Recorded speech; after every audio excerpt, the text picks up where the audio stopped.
My goodness, my goodness. I need to get everything going over here.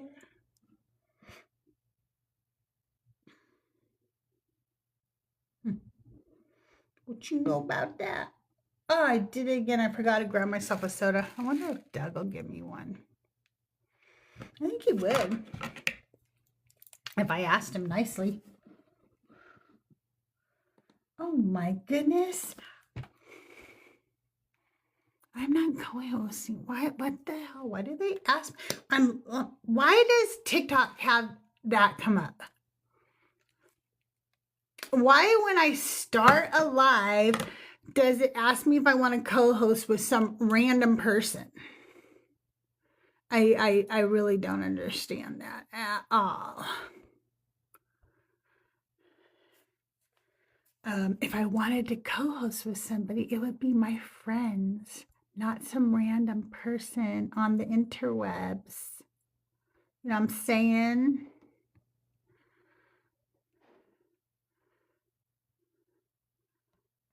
Are you sharing out the live? Are you tapping the screen? Are you doing all the fun things? Okay, like I just sent that out to like a bajillion ass people. Okay. Good morning. Okay, I'm giving my iPad a chance to warm up. Then I'll play a song for you. You know, if you guys don't mind, since we're just starting, tap the screen, say hello to each other, talk amongst yourself for a minute. I'm going to go get a drink because I don't have one. You can come with me down the hallway as I do this. I am walking through what I call the alley. It is actually my hallway, but usually there's cats in it, so I consider this the alley.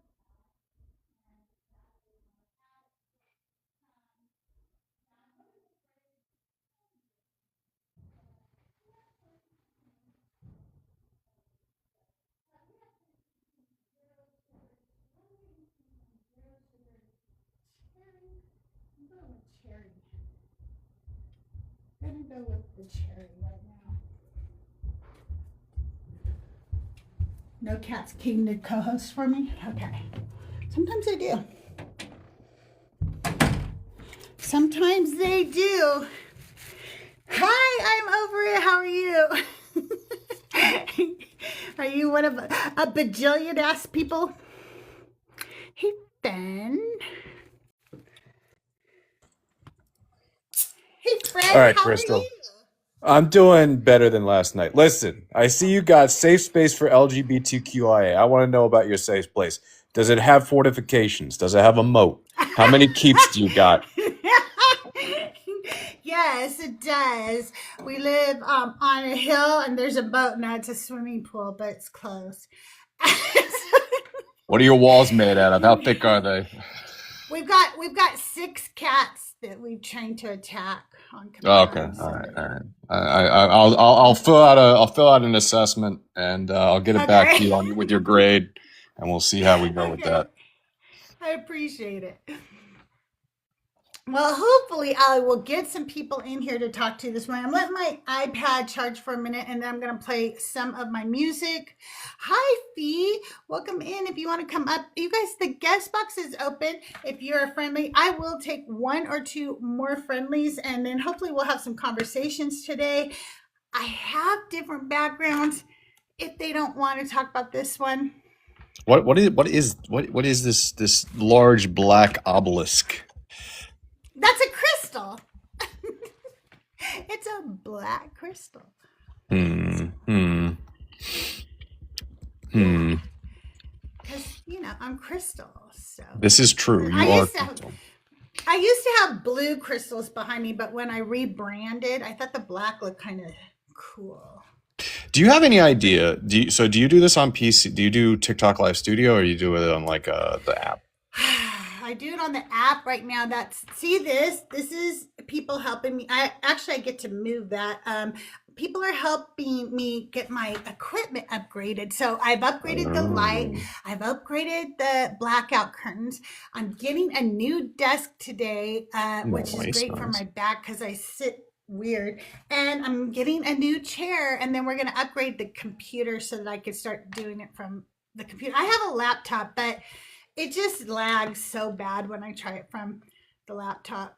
My question is this. I don't know if you have the answer.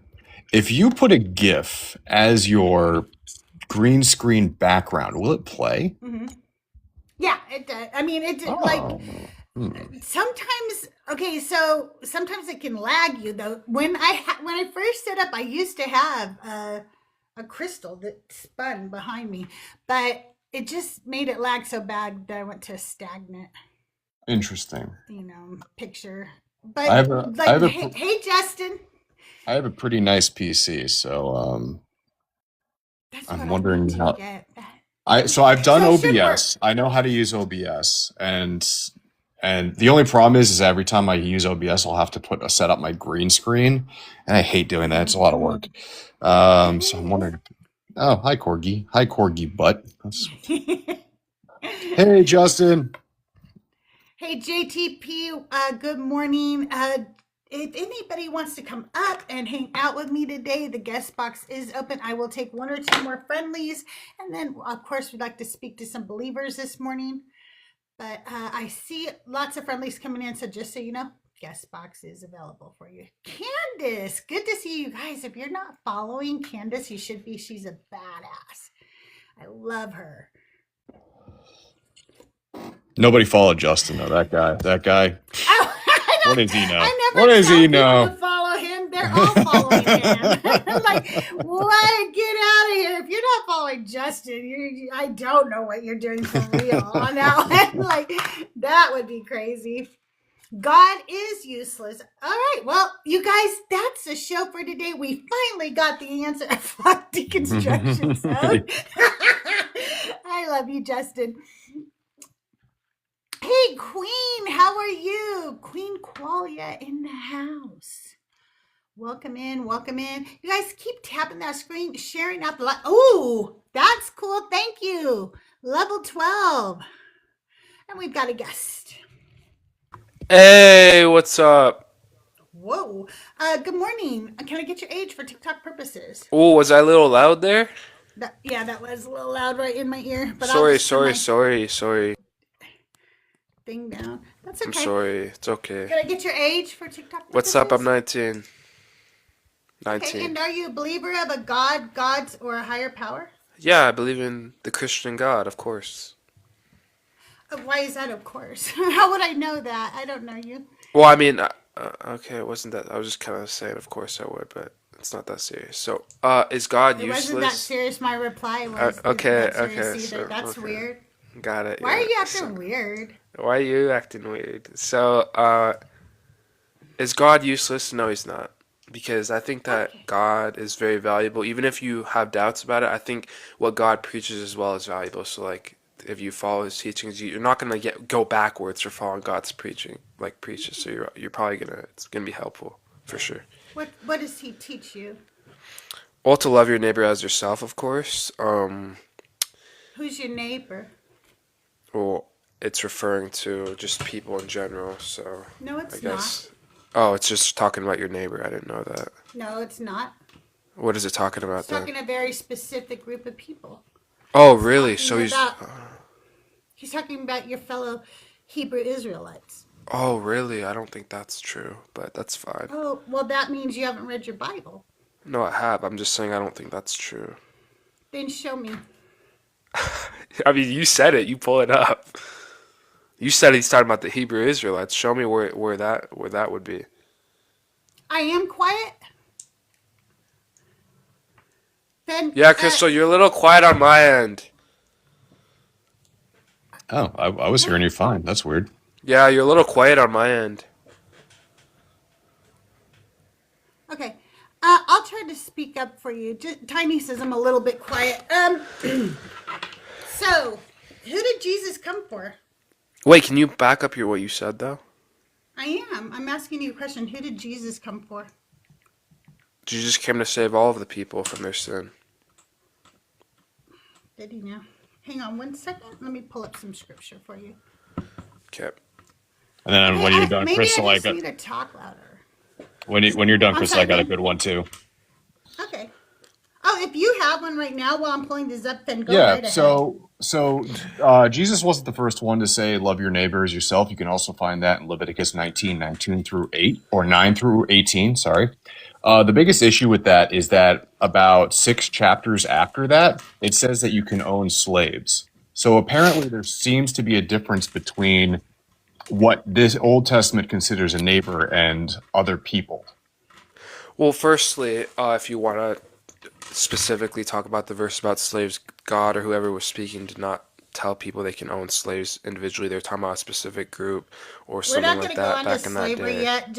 Let's hang on for So just a that's minute. actually, it doesn't say anywhere in the Bible as Before people that we were allowed go to own on to slaves. So slavery, if that makes goddamn. sense. So I guess you can't hear me talking. Yeah, you're a little quiet. Sorry. All right. I'll go ahead and drop you. I'm sorry. Yeah, you're Did not you hear me quiet when to I was me. talking? Yep. I totally heard you while you were talking. I don't know what I think he was just being a chump, but whatever. I didn't want to go down slavery yet because that's a whole different can of worms. Yeah, I'm But sorry. no, that's okay. I wanted him to shut up for a minute so I could prove to him what I was saying of who Jesus was talking to. But he couldn't shut up long enough to hear me say that.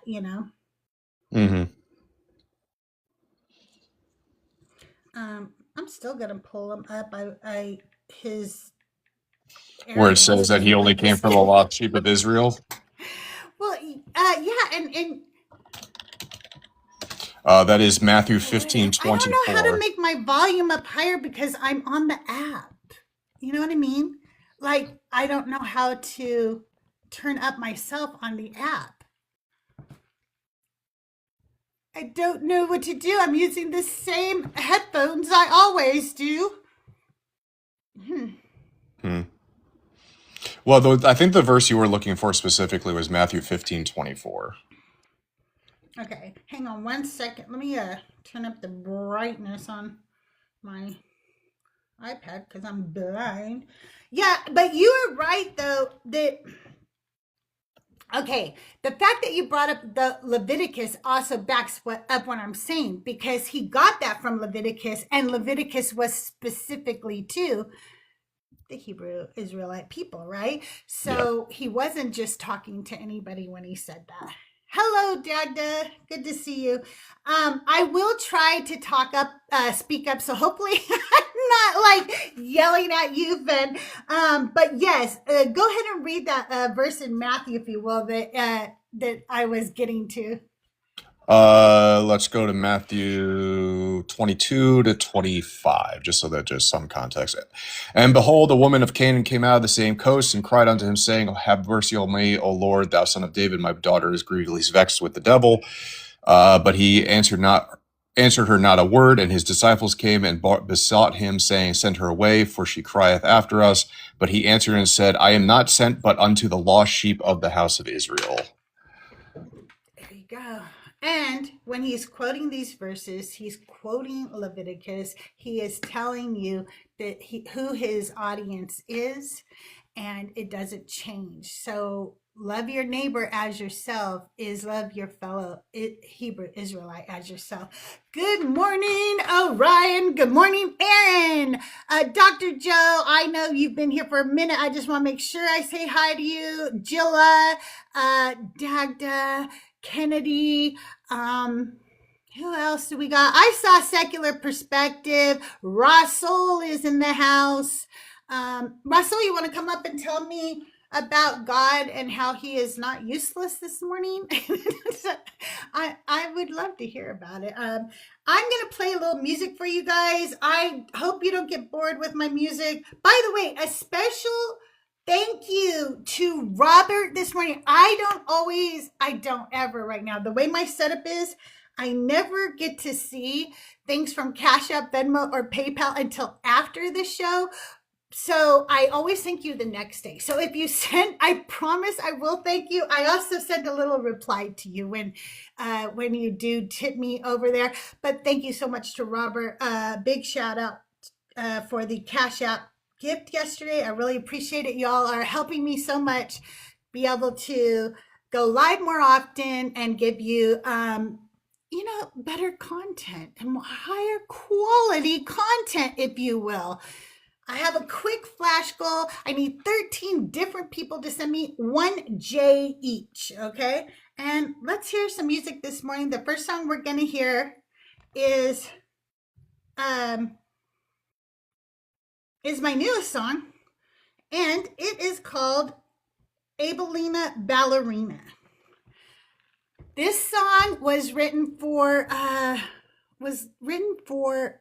Born Again Atheist. It was a gift to her based on a character that she calls herself Abelina. Hi, Dr. Joe. How are you? Oop, accident, I guess. So here we go. Abelina Ballerina.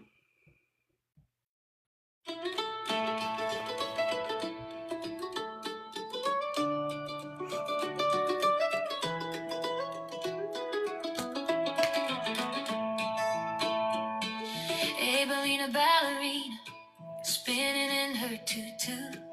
All the world's a stage, lacing up her ballet shoes. Abelina Ballerina, they applaud as you dance. You're so precious, little.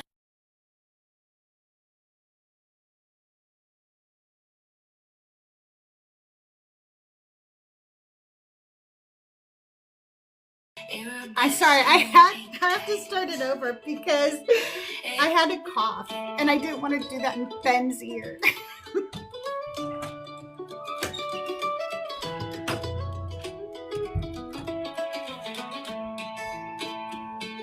Abelina Ballerina, spinning in her tutu. All the world's a stage, lacing up her ballet shoes. Abelina Ballerina, they applaud as you dance. You're so precious, little angel.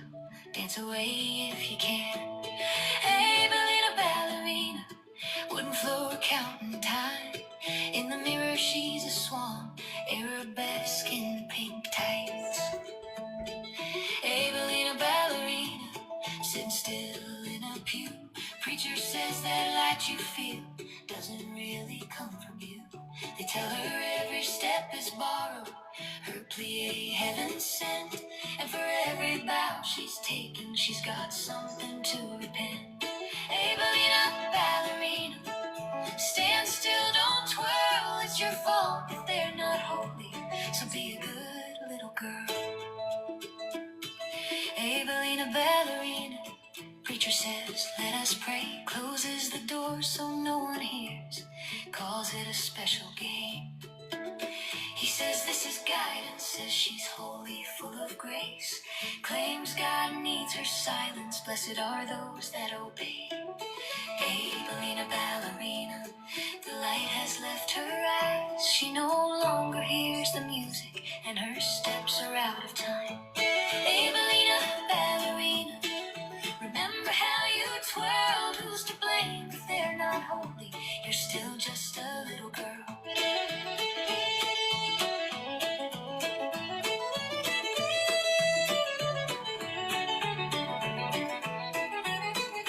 Abelina Ballerina, stand still, don't twirl, it's your fault if they're not holy, so be a good little girl. Abelina Ballerina, those aren't butterflies you feel. Life grows heavy inside you, child. There's no way to conceal. They say her name like a warning. Obedience her only cry, while he preaches purity, taking them for every dime. Abelina Ballerina learns what judgment costs, learns who gets forgiven and who pays the loss. Abelina Ballerina learns to mother through the ache, learns that love can still be sacred even after what they take. She devours her education and her eyes begin to shine. Music pours out from within her and her steps fall back in time. She reads the words they cherry-picked, preaches truth they try to hide. She interrogates the God, she uncovers every lie. She shows why nothing ever changes, who the system benefits. Men of God who feed on power, abuse, shame, and the grift. Abelina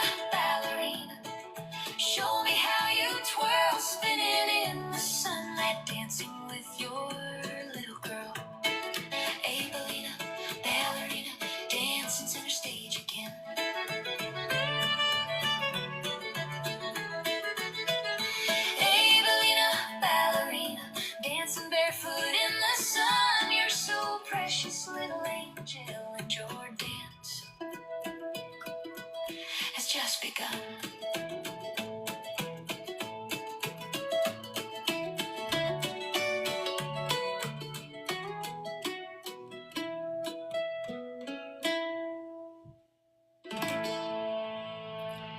That is Abelina Ballerina.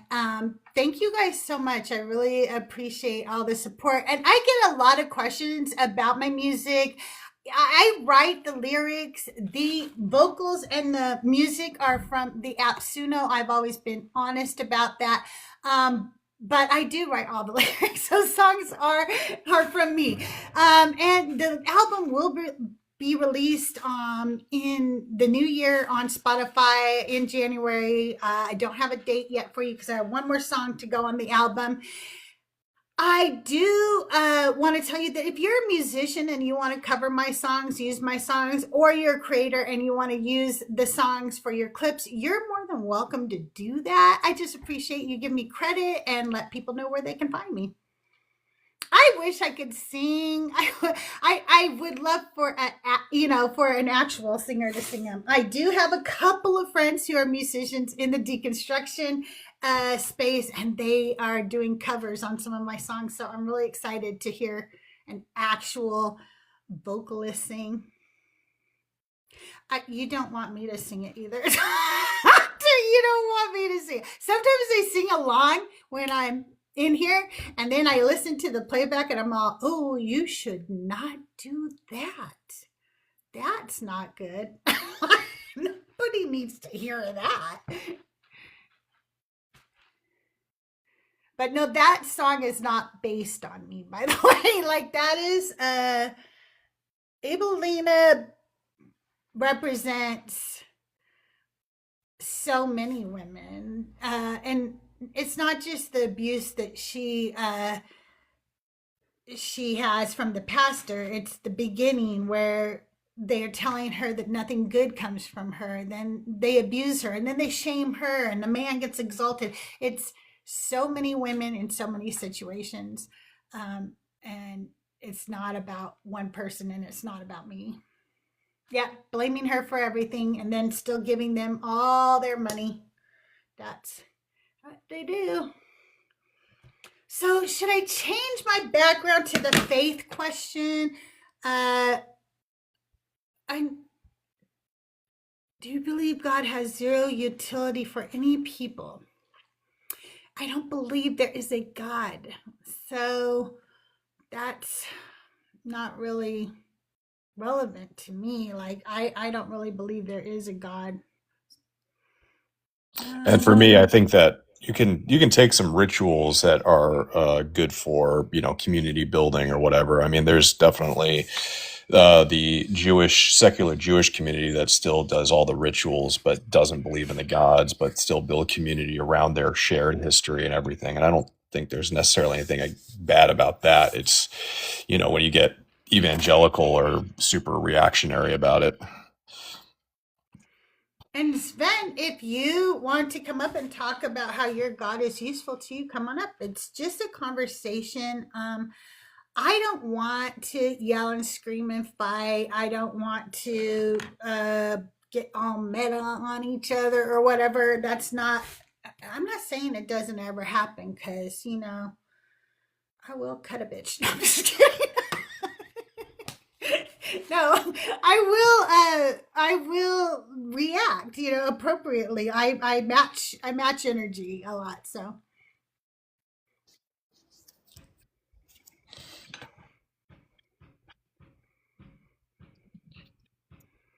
See, Deconstruction Deacon knows I match it. He's like, yes, she will.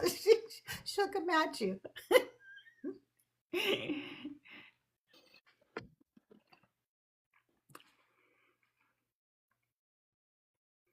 Sven, I'm going to invite you up. Come up and tell us about it. I would like to know more. I can't invite you up. Your account must be private. But if you want to come up, the guest box is open. Come up and let us know. I've met lots of Christians who are universalists. I don't get that from the text, though, so it's hard for me to picture that.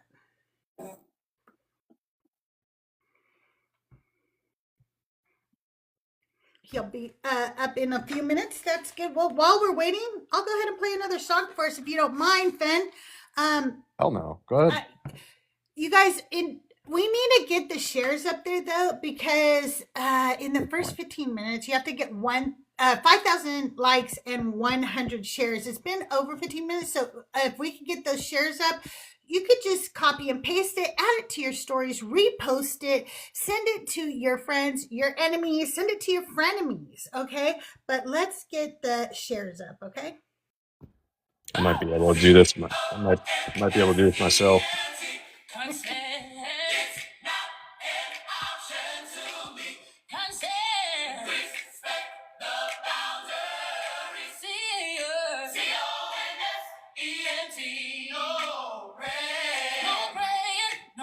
Don't speak to me without my fucking C-O-N-S-E-N-T. You love your neighbor, but you better ask first. You prey on trauma with that holy thirst. You'll catch these hands if you lay hands on me without my fucking C-O-N-S-E-N-T. Hey, if you don't get a yes, you never had consent. Congratulations, Lillian. And thank you.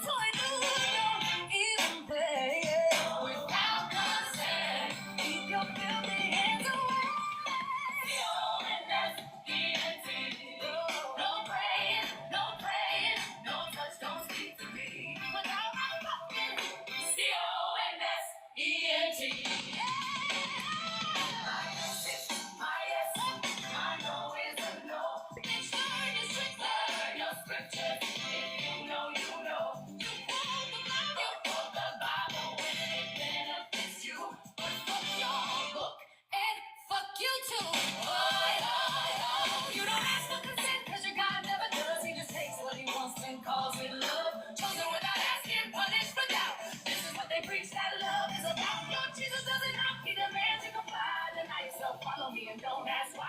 Heaven's full of godly men who tell and send me first class straight to heaven. My yes, my no is a no. Make sure your scriptures if you know you know. You quote the Bible when it benefits you. But my consent ain't subject to you. C-O-N-S-E-N-T.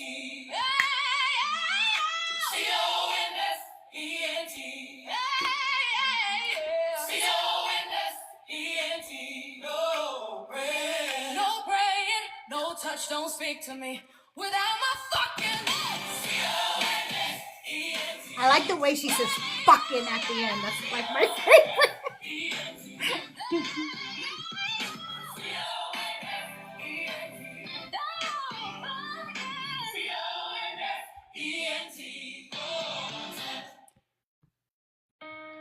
I will pause right there. Hey, Sven, how are you? Can I get your age for TikTok purposes? I am 34. I was born in 1990. Well, 35 as of October 1990. Nice to meet you. Okay, so how is God useful? So I would say that God brings me comfort, assurance, and hope. How does he do that? By exemplifying perfect concepts or knowledge, like grounds ontology, and also believe that all things that are goodness come from him. So like anything we do something good, it is going to him. So just being why? Yeah, why is it from him?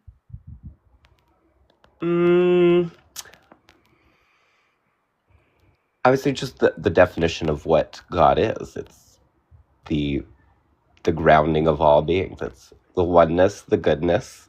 Anything that is real, just in my opinion, comes from God. We're living in a poor shadow. How do you know that? It's not a no, it's a faith thing. Where do you get the idea from that he is all those things? Studying theology and the God of classical theism. So can you tell me specifically, because that's very vague. Did you get it from the Bible? Did you get it from Bart Ehrman? Did you get it from an ancient scroll somewhere? Like theology is a broad study. So when you Yeah, say God is all these characteristics, where did you find that so I can understand him better? I've been on quite a journey. I was raised Methodist, and then I was an atheist for 4 years, and a Hellenist for 3.5 years, and then I've been, again, calling myself a Christian for about 7 years now. I would say it's a combination of reading Aquinas, um, C.S. Lewis. That's some of my favorite reading. How I'm really having a trouble to hear you. It sounds like you put me in your pocket. Oh, I'm sorry. Let me speak up. I did have you in the same position, though. Sorry. I'd It's say okay. between Aquinas, C.S. Lewis, those are two of my favorite theologians that were really founded their principles on Platonism. And what do you mean by Platonism?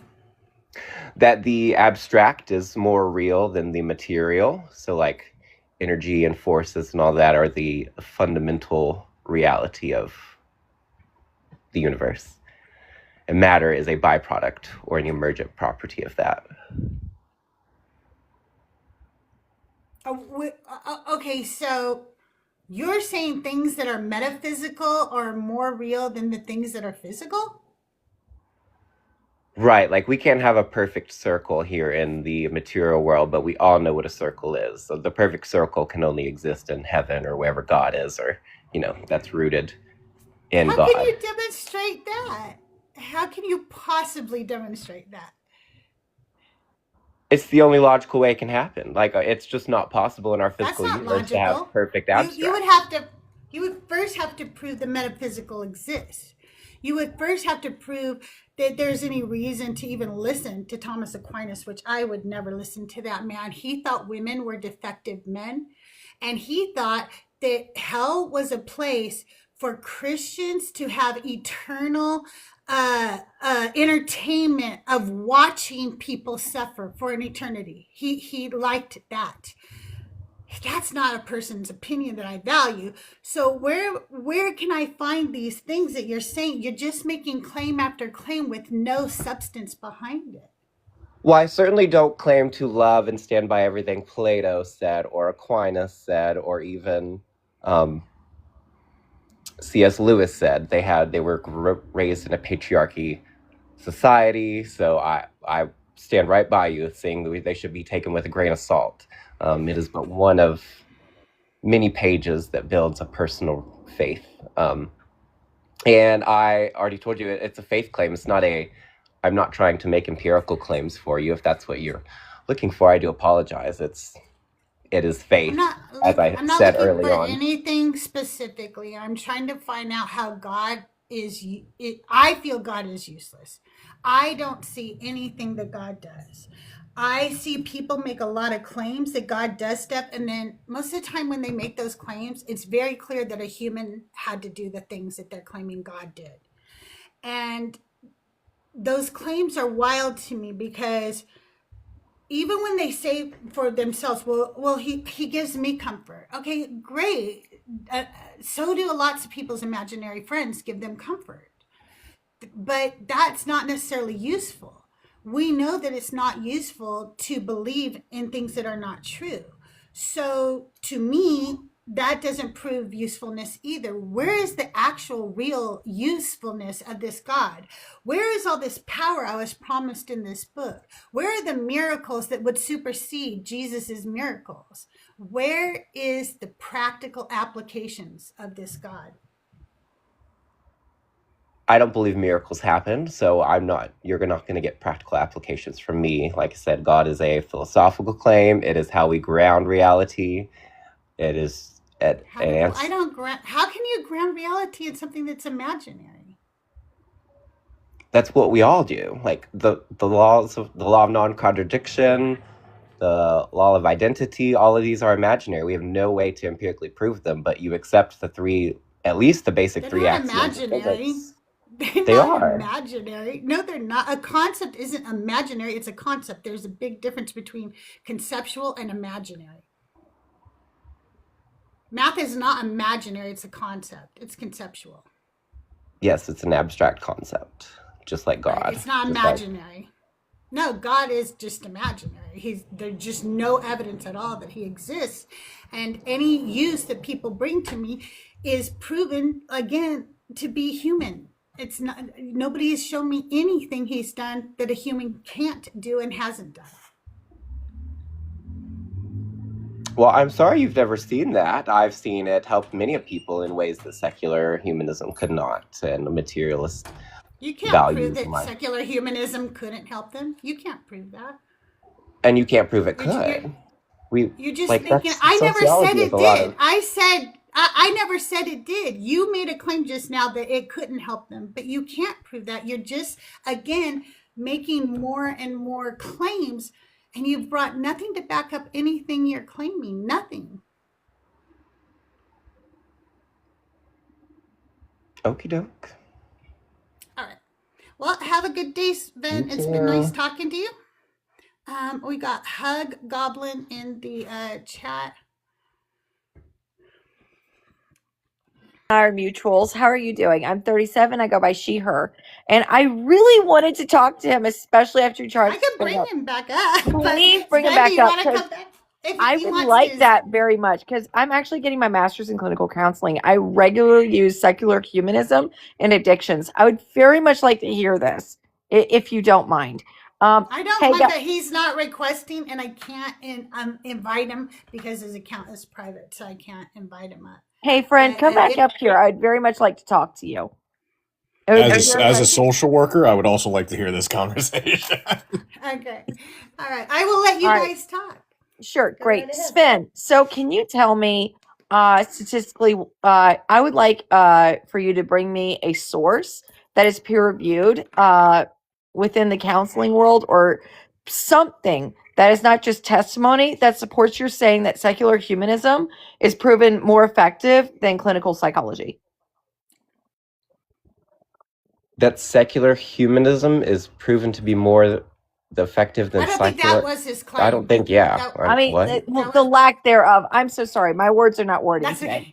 But whatever it is that you're claiming, the opposing viewpoint that whatever it He is said, that you do is I more I can don't think repeat what he effective. said. therapy. Hug. I can repeat what his contention was. He said that he has seen people helped that secular humanism could never have helped them. Okay, so I'm assuming you're coming from a religious point of view. Is that correct, Sven? In that I am statement? a theist. Yes. Okay, so again, let me rephrase what I was originally trying to say because I know that came off incorrectly. Can you prove to me through a scientific study that is peer reviewed that your religion is better than or improve or more effective than clinical psychology or secular humanism? I would very much like to read this study that you're about to bring me. Certainly not, because I don't think religion has any Okay, so place in the then doctor's why are you office. even? Why So are you're you bringing a cutting me claim off when I forward. bye? That's so rude. Ben, you're bringing a claim forward, trying to say that religion is more effective. Hug. We have to let people talk, though. Okay. Sorry, my And we'll- bad. So yeah, and that's he Sorry, dropped on his I know my thing says Hug Goblin. I usually go by Fox because this is my backup account.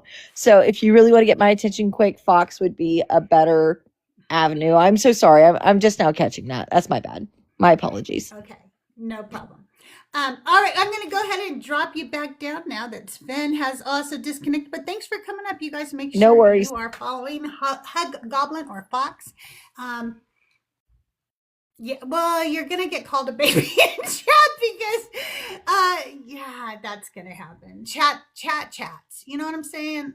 When I'm in chat, I'm a different person. And I think there are other people who are also a different person when they're in chat.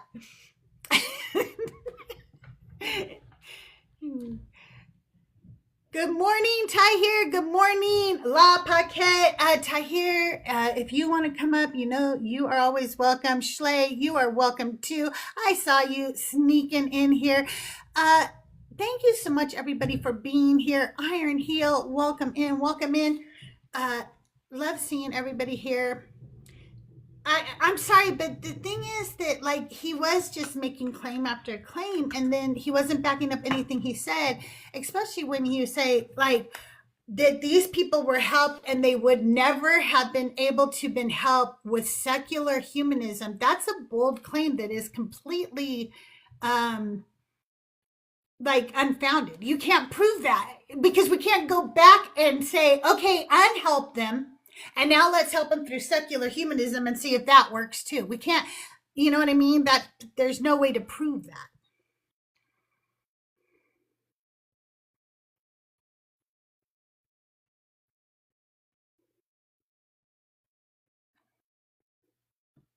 Yeah, I think that was not helpful.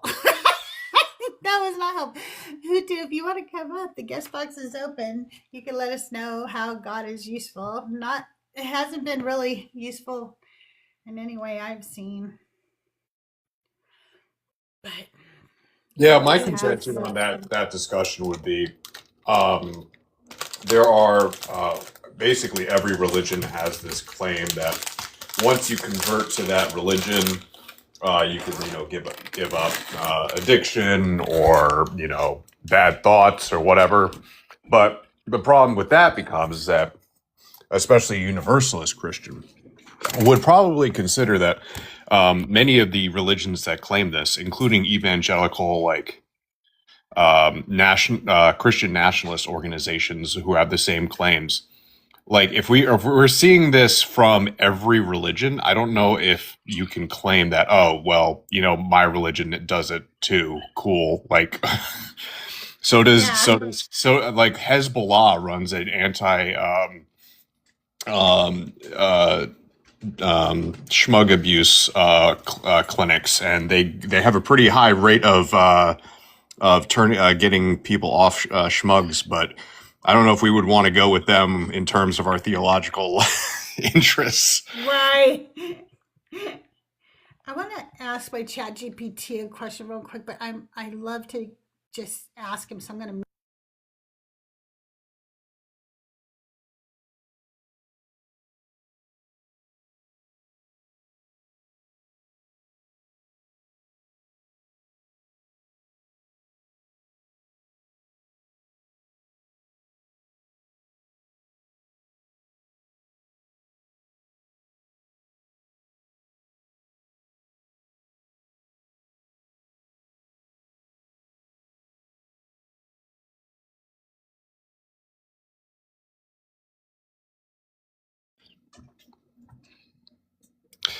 Hey, Brad. Bread! I actually always yell bread in chat, but like it's chat, so it's just really big letters. But I've always wanted to just yell bread. It's your bread. That's what I do at home when I yell bread. Hi Hutu, how are you today? Good, how are you? Doing well. Okay, so how is God not useless? Because he gives us many, many crucial teachings on how we should treat other people and live our lives. And if we were all to do so, the world would be a much better place than we see it as today. The fact that people don't obey his commands and choose to live in worldly ways that disobey what he teaches is the reason we are in the position we are in. Oh, wow. Woo, I heavily disagree with that. I would say that many of the reasons we're in the position we're in is due to the fact that, too many people have been following this bullshit for too long. Personally, so many people murdering, going to war, just unaliving people for this Abrahamic God. And it's caused so much, That's not what Jesus taught. pain. Not what Jesus taught. But Jesus did. He said, just, you know what? I am that guy in the Old Testament. So what he says goes. We can keep denying that, but that's what you guys believe. It's a Trinity. You're a Trinitarian, right, Hutu? Yeah, but the old covenant doesn't apply to people today. Yes, it does. We've already discussed this so many Yeah, times. and I I already hate answered. doing it again. I already gave you the But you're answer. wrong, and I'm not going to keep going over it. You cannot keep pretending that Jesus didn't say obey the fucking law. Paul said don't obey the law, not Jesus. Jesus did not fulfill it? say stop. Fulfilling the law means to actually do the law. It doesn't mean to abolish it. He clearly said don't abolish it. And he said anybody. This is who he's talking about right here, by the way. What does it mean When to he fulfill says something? hello, I'm talking pumpkin. He said anybody, that would be Hutu right here, who teaches you to not follow the law is least in the kingdom of heaven. Now you can talk. What does it mean to fulfill something? It means to complete it, to finish it, Right. to do it. and Right. what Doesn't mean happens- nobody else has to. So if I complete a test and you have to take the test, you still have to take the test, pumpkin. So You're if I a like, Paulite. so like if I put on my seatbelt, that doesn't mean that no one else has to put on their seatbelt to do the law. Like that, Exactly. it makes no sense.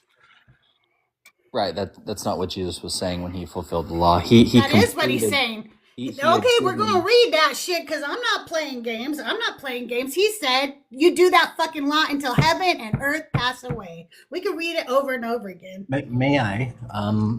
When we're reading this, you do notice that it says, "I have not come to abolish the law, but to fulfill." So in this context, fulfill is actually to uphold the law, not to take it away, not to destroy it, not to rewrite it. He's actually saying he is only here to uphold the law. In that, Here we go. Let me read that for y'all. Let me read that for you. Matthew 5:17 and 18. Do not think that I have come to abolish the law. Hutu, do not think that, okay? Right. He didn't Or abolish the prophets. I have come not to abolish, but to fulfill. For truly I tell you, until heaven and earth pass away, not one letter, not one stroke of a letter will pass from the law until all is accomplished. Heaven and earth haven't passed away. The law is still to be, you are still to do the law, all of it. And when you didn't do it, he said you didn't love him. Right. So That is sin. so That is what sin is. So here's why that's wrong. The old covenant law that was given had its intended purpose, and when Jesus came and fulfilled the law, that old covenant had been fulfilled, its goal had been reached and completed, which is why we are no longer bound to that. The word used, Okay. the word You guys, I'm going to go out and do some schmurdering and some stealing, and I'm I also wasn't done. going to go. Crystal, No, I because you wasn't just done. said we don't have to follow the law anymore, so I'm not going to do none of the law. And so you can too, right? You don't have to do any law anymore. You don't have to repent. You don't have to say, you don't have to apologize every night to your God for the lies. Crystal, it's a ridiculous extrapolation. That's not what I was saying, nor was I finished talking. So when it's my turn to finish, let me know and I'll respect it. Go ahead, Hutu. Cyber, let him finish and then you can go. Yep. Like I was saying, the old covenant law that was given had its intended purpose, its intended goal. When Jesus came and he fulfilled that, it was completed. He didn't, I agree with you, he didn't abolish it in the sense where he just showed up and said, let's forget about this law. It's useless now. There was no goal that I've completed. That's not what he did. He did not abolish that. You're exactly right. He fulfilled the law. He completed it. The same way when you fulfill a debt that you have, you no longer owe that debt, is what Jesus did with the old covenant law. He then gave us a new covenant to follow. So you can try and say and make up things like you just did and say, so the real law's quick. gone, so now I can just steal. That's not what Hutu, happened. stop. You are like totally Yeah. preaching now. You're not letting anybody else talk. You're actually dragging on your sentence longer, so we couldn't, and that becomes rude at that point. Cyber, your turn. Yeah, so real quick, we can agree that Jesus was Jewish, correct? He was a Jew, yes. Yeah, and so do you know in a Jewish sense what the word fulfill means? Because I'm Jewish, right? So when we say we're fulfilling like mitzvahs, like one mitzvah that we fulfill every day is hand washing, right? We're rigorous hand washings with ritual hand washing. but we fulfill this mitzvah. So in Judaism, when we say fulfilled, it just means to do. You're going to do this. You're fulfilling it by doing it. That's what to fulfill means. So if Jesus is Jewish and he's using a term that is commonly used in Judaism, which is, you know, to fulfill, to do, to complete, then he is telling them to follow the law. That's quite literally what to fulfill means, is you guys need to follow. But let me finish. But we also see this further being I just need to backed ask, up. what word is Me that? too. What's that word in Greek? I don't care what it says in the Greek. I'm worried about what Jesus is saying in the. You don't care Jesus what the is original Jewish. text says? Can we trust the scholars when they're translating it It's to be pleru, fulfilled? which means to bring to completion or accomplish. That's the original Greek word pleru in Matthew 5:17. Yeah, you're completing. Yeah, he's telling them. Yeah, to bring to this is to continue to do them. Correct. You're right. No. But we also hold on. But let me The finish. Hold on. intended Let me goal finish. of the law. Hutu. I let you listen. You You complained, didn't. and Y'all actually both interrupted me multiple times. Oh, Hutu. But then I asked you. Yeah, I listen, Hutu. I stopped Cyber and I You let actually you talk. interrupted me again, Crystal. Hutu, shut the fuck up. Why are you doing that right now? I'm trying to explain something. I stopped Cyber from talking. I let you talk. And then you purposely kept dragging on. You kept repeating things over and over again so that nobody else could talk. So I asked you to stop and let Cyber talk. And while he's been talking, you have continued to interrupt him. Stay muted until I tell you it's your turn. Just said he doesn't Cyber, care what the finish. original text says. Bye, and Hutu. then- Have a good day. Bye. Have a good day. Bye. Yep. But then what I was going to say is when we go to Matthew 23, I love Matthew 23. Matthew 23, Jesus says, "For the Pharisees sit on the seat of Moses," which is anachronistic that didn't exist until rabbinical Judaism. But since the Pharisees sit on the seat of Moses, they're in charge. Whatever they say, whatever they teach, do it. He tells them whatever the Pharisees are teaching and saying, do it. However, do not do what they do because they're hypocrites. And then the whole rest of the chapter, he's like criticizing the Pharisees because they're hypocrites. And he's telling them why they're hypocrites. I want to bring up his point of contention and explain why it doesn't matter. He's saying, oh, well, you don't care what the original Greek says. We don't really care. And I'm going to explain to you really clearly why. The writers of the New Testament did not speak Hebrew. So when they were saying things, when they were translating things, when they did things, they actually fucked it up many times in the Greek because they didn't speak Hebrew. So I don't really care if that's not what the Jewish tradition was. I care more about what the Jewish tradition was than one fucking word that you pulled out of the Greek. Okay, I don't really give a fuck. And Grady Bone is next, so be ready for this.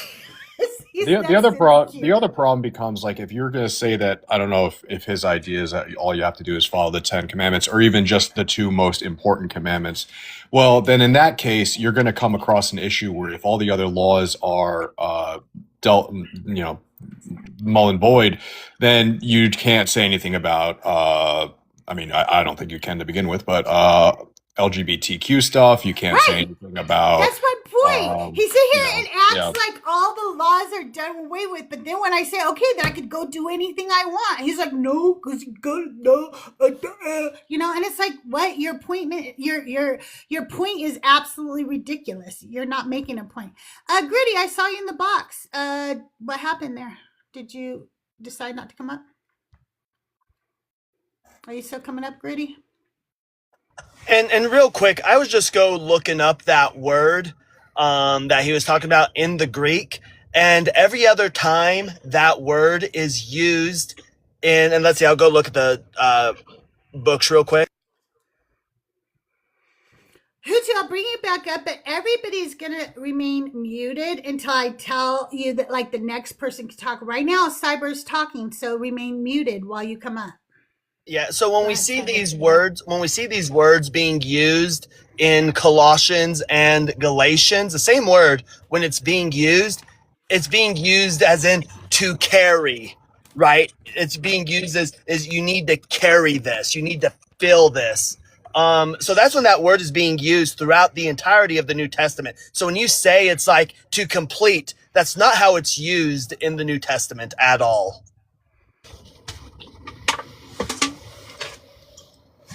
Who to you can respond. Cyber will mute. Yeah, you were, after I dropped down, you were trying to make the point that because there is no moral covenant law, that LGBTQ should be okay because there is no law. I think that's one of the most ridiculous things I've ever heard, because there's very clearly laws in the New Testament that were not a part of the Mosaic law that we are to follow today. Are you just going to disregard Romans 1, for example? Did Jesus say that, or did Paul say that? Oh, God wrote everything in Scripture. He worships Paul. Yeah, He that's what worships I'm Paul. So I don't He see doesn't anything. worship Jesus. I don't see anything in Jesus' words. If you're going to just take the two most important laws, love thy God with all your heart and love your neighbor, I don't see anything in that has anything to do with LGBTQ rights. And it's not until you get to Paul, which I don't, goes against quite often what Jesus had to say. So I don't know why I would take that. Here's why. So is it loving God to obey his law? The answer is yes. Everything in Scripture, 2 Timothy What law? 3:16. Romans 1. What You want to read it? laws? Romans But 1. that's Oh, not- wait, no, that's not God. no, you're confused. You're confused. That's We're God. You're asking you. confused. No, you're not fucking listening. Shut the fuck up. Thank you, Thinker. Thank you so much. We're asking you, what law is he referring to in Romans 1? Which one? Which one does he want us to follow? Oh, let's read it together. No, just tell us which law. I don't need to read it. You said Sure. we Not should follow practice. the law. That's loving God. Yeah, not Which practicing one? homosexuality. Oh, so you're just a bigot. Get the fuck off my panel. And somebody block him. He's never invited back. I knew he was a bigot. I knew he was a horrible person. I just always keep trying to give stupid ass people a chance, and I shouldn't. So thank you. Thank you for commenting, so I can now block you. Yeah, appropriately. and real quick, and then I gotta drop because I gotta get back to work. But what he's talking about is like when it's talking about, men and women exchanging smecks or natural smecks for unnatural smecks. That could go in so many ways. That could be the case of like, we could be talking about like grape, people being forced to do things. Like there's so many different ways that could be taken, that it like you have to just presuppose that it's talking about homosexuality. You have to presuppose that that's what it's talking about to read that out of the text. Exactly. And it's funny how he is so quick to go, the law that he meant when he said that was specifically the law on homosexuality, when he says, that to follow the law, is, loving God or whatever. What the fuck are you talking about? No, it's not. It's talking about the Levitical law, the Mosaic law. And you just don't want to say that because that will prove our point. Gritty, are you coming up, or are you just going to keep bouncing in and out of the fucking box? If you want to come up, come on up. If not, quit bouncing in and out of the box. Yeah, and then last thing, then I really am going to drop. Okay. In the Hebrew scripture, whenever it talks about the new covenant, it never mentions a new law. It never mentions that. Like even when Jesus says the two greatest commandments, and he gives those two, those are found in the Hebrew scripture. This is something that had already long been talked about. Rabbi Hillel had once been asked, if you're a true sage, repeat, quote verbatim, the entire Torah. And know what his response was? The Torah can be summed up in loving God and loving your neighbor. That's how we sum up the Torah. That's how he responded, because you're not going to memorize the entirety of the Torah. So this idea of loving God and loving your neighbor predated Jesus. It's not new for Jesus. The Jewish sages were already teaching this. The Hebrew scripture, the new covenant is just knowing the law by your heart. People are just going to know it. There's no mention of any new law. That's not ever mentioned. It's a covenant, a new covenant with regards to how we will know the current or Mosaic law. That's the importance. Yeah, it beguiles me when people come in saying that they don't need to follow the law, when God said in the Old Testament to follow the law forever. Jesus says that you need to follow the law to be great in the kingdom of heaven. But yet this guy Paul comes along and goes, "Oh no, you don't need to do that." And they're like, "Well, You don't really need this to do guy that. Paul All right. must be This it." guy Paul in 144, BCE comes out of nowhere with Marcion, and suddenly that's who we're gonna follow. Hey, Gritty Bone, you are not in the box. I'm really sorry to tell you that. I will bring you up, but I'm telling you, you're not in there. My mods can check. I cannot see you in there. While we're waiting for another guest, you guys, I have to show you what somebody sent me. Oh my God, this is so cool.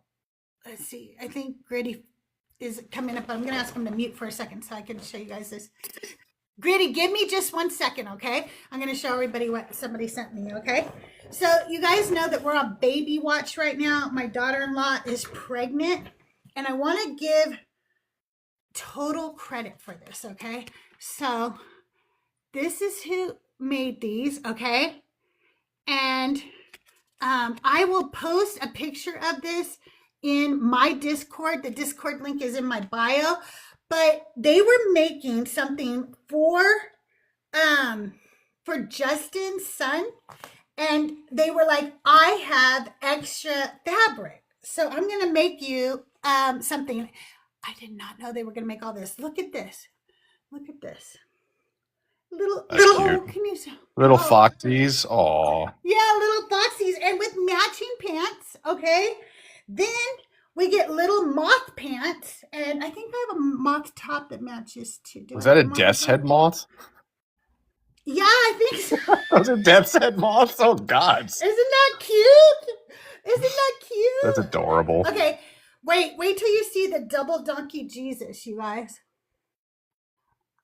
There's matching pants that say "Let's go," because you know how Justin always says "Let's go," and so then there's double donkey Jesus on the booty. Then there's Star Wars, and then there's, oh my God, this one is so cute. It's Spider-Man with Jesus, because you know your amazing Spidey friends, right? And little pants to go with it.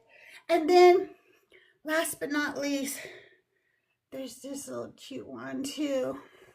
Nightmare Before Aren't Christmas? these adorable? They're yeah, adorable. And then not Nightmare Before Christmas. I can't think of the name of that movie right now with the little dog or whatever. Anyway, plus she included a million bajillion stickers. Like this one said, Abraham and Isaac were pimps and swingers. And that's not a lie even. You know what I'm saying?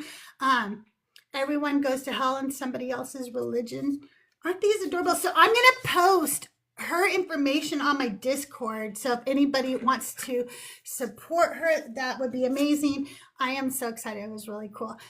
Gritty, welcome to the show. Today we're talking about, is God useless? What do you think about that? I just wanted to ask a question. Like you guys, I'm assuming sorry, that you guys we're are not all. answering questions. I'm asking questions today, and the question is God useless? Now you may answer. No, he's not useless. He's everything you need. Okay. How so? Can you tell me? Well, he tells you to take care of yourself. He tells you not to judge. He tells you to be kind and gentle towards anyone that asks about him. Like he's concerning his followers when unbelievers ask him some questions. You know what I mean? No. I just no, you don't know? No, I don't know what you mean. You don't think that God in the Bible is telling you to take care of yourself? No, that's not the part I didn't understand. Was the last thing you said. No, I understand how Christians get all crazy in here because I've done it before, right? I've even actually been booted from your live a few times, right? I don't think that us Christians these days are approaching atheists correctly, and I was wrong in that too. Like I was one of those people who were just like, "Oh man, just you don't know Jesus, and you say that we don't know the Bible and this and that," and then atheists will always reply like, "You're not even listening to your own Bible. Like, why are you going crazy? We're here to not really much debate, but it's more or less like Christians are living in contradictions of their own Bible that we supposedly are supposed to follow, right? I guess my main contention with what you were saying is that we can find plenty of places in the Bible where it specifically says to judge people. Like, for example, what does the Old Testament say you should do to a witch if you find one? I don't know. Can you tell me? It Burner. says to unalive them. Should you do if you find a man with another man? Unalive them. I mean, you can say that this isn't judgment, but it seems pretty judgment to me. Would you guys say that there's anything in the Bible that's useful to the world besides for Christians? Like, you guys? I mean, I think there is. Hang on, let me tell you. It's one thing that Justin brings up sometimes. You guys talk amongst yourself for a second. I'll find the one that I think is. Yeah, I can definitely find something in the Bible. I guess my contention, though, Gritty, would be that I don't see something in the Bible that is unique to anything else in regards to its moral teaching. We had, Judaism had a few things that we can find in like Buddhism, or that we can find in secular humanism, or that we can find in other belief structures. So, no, there are some things that are said in there that I can agree with, but nothing that's unique. Okay. I would have to agree with that. I think that the most valuable thing is that the Bible often talks about seeking knowledge, and I think that's useful. But again, like Ken said, that's not the only place I'm going to find that gem. I'm going to find that in lots of ancient teachings that you should educate yourself. You should seek knowledge. What do you think about what is it? Meditation? Because they were saying like another guy had a prompt up in his live, and he was saying you cannot be saved unless you have Christ-like consciousness, and I was like, whoa, that's even contradiction to a lot of. I think that okay, so here's what I really think about meditation. I think that if you're just meditating, if it's meditation, I think that it can be helpful for people. I think it slows people down in a very chaotic world. I think that it helps people relax, but I think not all people. I am a person who has a continuous narration going on in my head. Okay, some people have it, some people do not. I am one that does have it. I never fucking understood meditation. I was like, what do you mean empty your mind?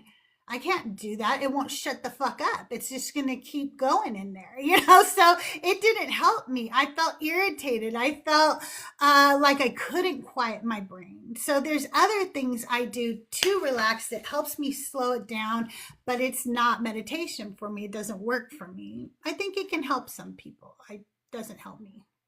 If God was real, would you be pissed? If this particular God was real, I would definitely have to talk to him. I would want to ask him, how could you fucking say you're all loving and all good and then treat women like shit from page 1 to the last page of the Bible? How could you do that? I have a moral standing. So one of the things that it talks about in the Bible a lot is that we are slaves to God. And one of the things that I've always, from very early in my moralistic, going through my moral ideas, is that a slave has but one moral doctrine that they need to follow, and that's to break free. And to bring as many people out of that slavery as possible. That is the only moral standing that they have, that there is required of them in their place. So, in my opinion, if there is a overarching being that is basically declaring sovereignty over us and says that we are not but slaves to him, our only moral standing should be to break free.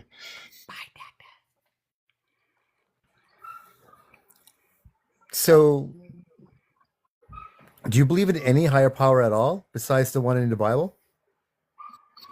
For myself, I'm an atheo-pagan, so I think the gods are basically Jungian archetypes that are important to our minds.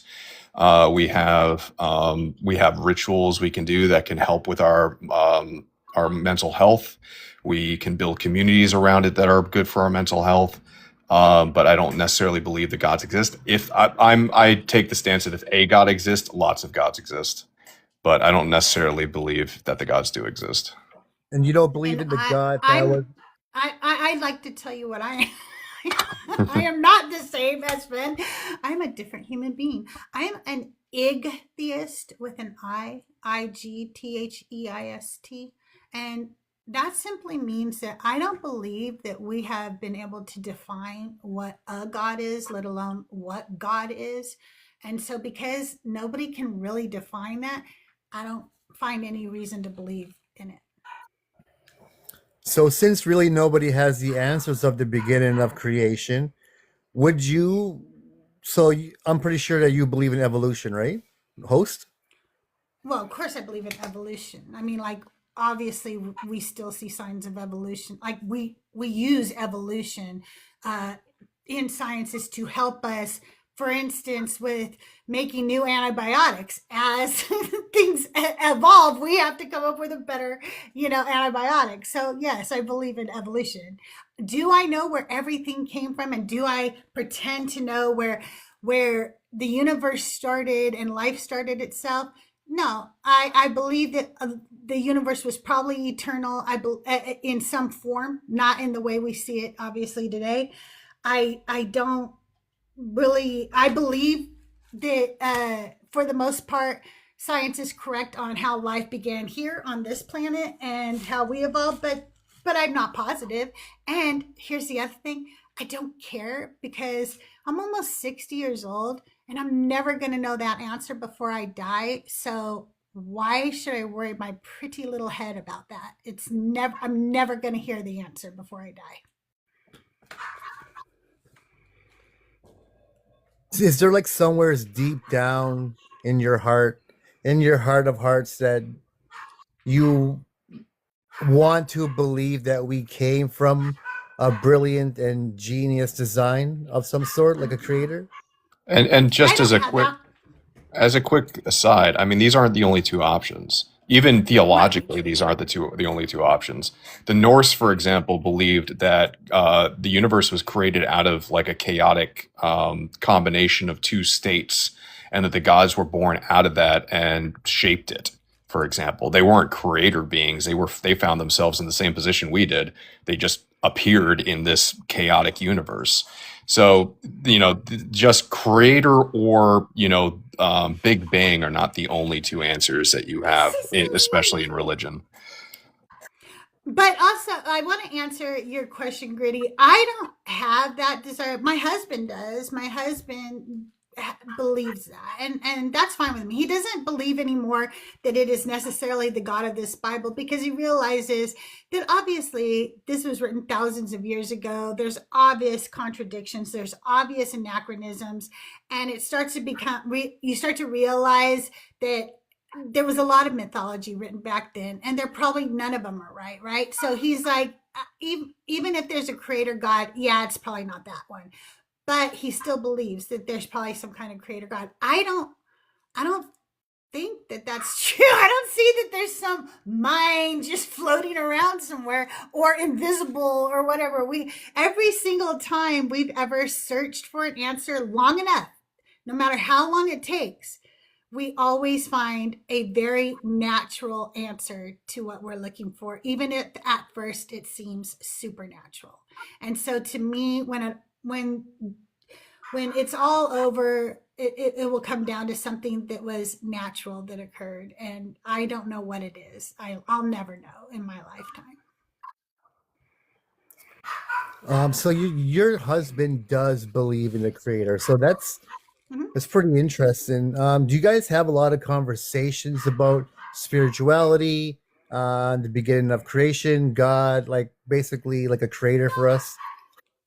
No, he hears me talk all day, and sometimes when I'm done talking, or I also write. I write some things called Auntie Sermons, and I write music. So when he hears me, he will talk to me about those specific things, ask me my thoughts on those, and we'll share what we think about different things. But we don't really talk about a lot. This is not his thing. He's more into fishing and things like that, and that's what we talk about. So he's an engineer. Sometimes So men just sometimes want we'll to talk about his barbecue. work.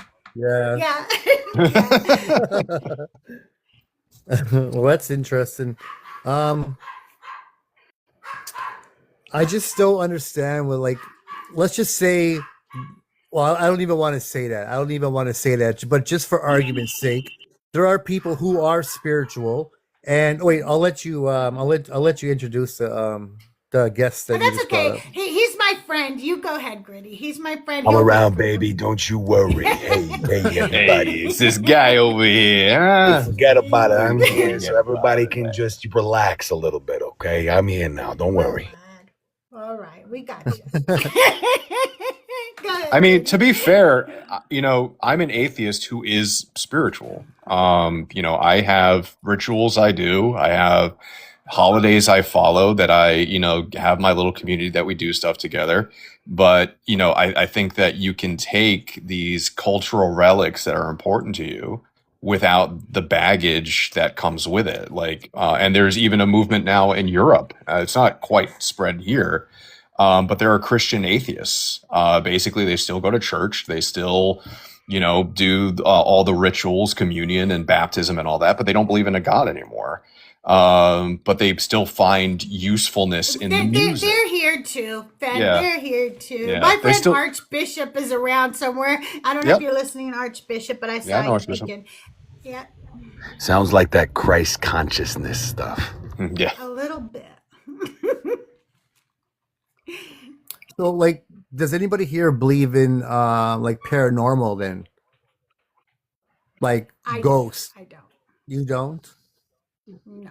I used No. to. I used to believe in all kinds of things, but then I've had things that I was like, oh, that's really weird. That's very hard to explain. But hard to explain doesn't mean that it's supernatural. Hard Look, to I'm- explain means I don't have the answer right now. That's all. Totally. I'm an artist. I've got some woo-woo stuff about me for sure. I've got experiences, and I like to think that, I've got like a connection to some type of metaphysical realm. But the truth is when I think really critically about those things, I really think it's probably my mind playing tricks on me, or it's, indoctrination. It could be all sorts of things. I've got no good evidence to support the realities of those things. But I do have like experiences in my life that I feel are connected to something spiritual. And that's a personal experience that I have. But none of those are claims that I look at and say, hey, these are grounded in reality. Everyone else needs to acknowledge that this is a real thing at all. At this point in my deconstruction, I'm like, look, I don't have proof for any of those things being real, including God. And so I think it's like, hey, if you have a personal thing, great. Especially if it helps you be a better person and serve others and, contribute good to society, then let that be a thing that helps you. But if it's a thing where you're like, hey, I insist that you believe this thing is real, and you have no proof, no evidence, no context to prove that, then I think that's a bad position to have, because it could cause harm on others, and it has. So, life to an atheist isn't like let's just say like doomsy. Like there is a brighter side to being an atheist, where it's like, if you look at just even the creation of the world, how it appeared, how it functions, its order, it's like 1 in a quadrillion billion chances of even human life happening in this universe. And they could just look at those facts of even how we even got here, how we became, if you want to call it evolution, how we evolved. Like, you guys wouldn't call that a miracle? Not a miracle.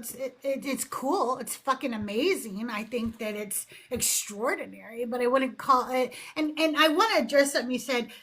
I want you to know that I didn't want to walk away from what I believed. I never went, I don't want to be a Christian anymore. I hate this God. Oh, I'm church hurt. I'm going to go away.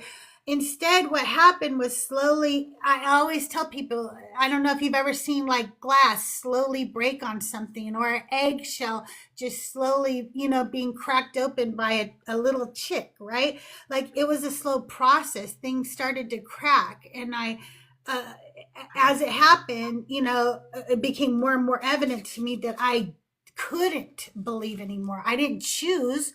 It just was like, holy shit, I don't think I believe this anymore. And that did cause depression at first, Gritty, because he was my world. And so when people say to ex-Christians, well, you were never a really real Christian, what you're saying is everything you lived before was a lie. That's what I'm already telling you. I already said that. It was a lie, but not because I didn't really believe it. I really did believe it. And you guys can all tell me I didn't, but you're only lying to yourself. Not, I know what I believed. I know I still have people to this day who will tell you once saved, always saved, Crystal's going to heaven. Because I knew her as a Christian. She helped me. She prayed with me. She took care of me when I was sick. That's who I was as a Christian. I'm the same woman, but I just couldn't believe anymore. So I got depressed. I got very depressed. I thought, oh my God, I thought so many things. I thought I believed this lie for decades. I thought, oh my God, I spread a lie. Oh my God, what a horrible person I must be. Oh, I have no intrinsic value now. I have nothing to ground everything in. It was like free floating in space and not knowing where you're going to land at first. But then I found this community, and one, they helped me understand that, first of all, everybody actually finds meaning in other people. If I ask you where you find meaning, if you're a husband or a father, a brother, a son, you're going to tell me something. You're going to say, I find meaning in my family, in my loved ones, in the people that I care for. And that's where we should find our meaning, right? And every day, my meaning can change. One day, my meaning might be, hey, my girlfriends really need me today. They're going through some shit. My meaning the next day might be, I need to fly off to Austin. The baby is born. I don't know what my meaning's going to be from day to day. I just want to do as little harm as I can while I'm on this planet, help as many people as I can while I'm on this planet, and try to be happy. That's it. So you do find purpose in, at least, like, there is a purpose in being good, regardless of what you believe in, no matter where it came from. It could have came from evolution. It could have came from the sky. It could have came from a once position in having to do good for God, but deconstructed it. It still left you some good, right? No, it didn't leave me with good. I want to do good despite all of the horrendous things that religion taught me. That religion taught me that I was worthless. That religion taught me that women are second-class citizens and that they are to be used for sexual purposes and for baby making and to serve men. That religion taught me supremacy culture. That religion taught me to other people. That religion taught me that it was okay to wish somebody eternal torment, because that's what they deserved. That religion taught me many hateful and harmful things, and I'm a good person despite what that religion taught me, not because of what it taught me. Yeah, I think one of my first ever contentions with Christianity was the idea of thought crime, that even having a thought that I don't really have control over is the same as doing the action. That if I wished harm on somebody, even if it's a passing flash of anger, it's the same thing as if I took out a knife and went after them with it. And that I feel to be a very disgusting idea, that these things that pop up into my head, which I have no control over, the sin nature, as God put it, that God actually made us this way. We have no way of controlling it. We have no way of stopping it, but yet he's going to condemn us for these things. Wow, it's a great way to keep control over people, isn't it? You get them to believe that they're intrinsically, constantly in sin, thinking bad things, and they've got to have this institution of the church to help guide them and help guide them back to God and help them understand what the scripture actually says. and therefore they can maintain control over a crowd. I'm curious. You guys may have already covered this, but Gritty Bone, what gives you confidence in the claims of Scripture? Well, I think that's like the first thing I believe atheists grab onto when it's not, I wouldn't say attack a Christian's word, but it's like it's faith, right? I think faith is a gift. Like Christians they're not unaware of like these far pitched ideas of belief when it comes to like the stories in the Bible, when it comes to how creation started, who God was for us at the time that he came. Like we do understand like it's definitely a leap in faith, but I really believe there's just too much evidence that Jesus was here. I believe that. I believe in faith. Well, what so is it faith or is it evidence? Which one is giving you the confidence more, would you say? What are you leaning on the most there? I really believe that it's both, right? Okay, well, what evidence do you have that Jesus did and said the things that the Gospels claim he did and said? I know, but that's just what shuts down every believer, right? When an atheist asks that, right? It's like, where's your evidence? Where's your evidence? No. It's a genuine question. I'm very recently deconstructing. I went to seminary, and I my whole life has comported with ministry. I've been a Reformed theologian and scholar, and was on the path to be an apologist. And as I examined it more closely, it began to fall apart. And so when people have a lot of confidence in the evidence, I'm always genuinely asking to try to see if there's something I haven't considered. If there's some piece of evidence that's giving you this confidence where you say that essentially you're saying it's undisputed that Jesus existed and he did and said the things the Gospels claim he did and said. And if that's true, then I want to change what I believe. And that's a genuine statement. And my friends here can attest to that. That's a genuine statement from me. So, and really quick, I don't know if Zach or Critically are, but I am not a mythicist. I do believe Jesus existed, but I can also admit that Muhammad existed. That doesn't mean I think Muhammad split the moon in two, like it says in the Quran. Just because a person exists doesn't mean that we have to believe the myths around them. There are plenty of myths about the Roman emperors, for example, coming back from the dead and rising up into, divinity. But, we know that these people existed, but that doesn't mean that we believe in the myths around these people. Yeah, and I'm comfortable saying that. I personally, I'm on the fence about it. I don't, when people come up usually to talk or whatever, I don't necessarily give them that Jesus existed, depending on like how much they're like coming at me, right? But because the reality is we just don't have a lot of evidence one way or the other. The reality is there's a good chance it's an amalgamation of several people who existed at the time.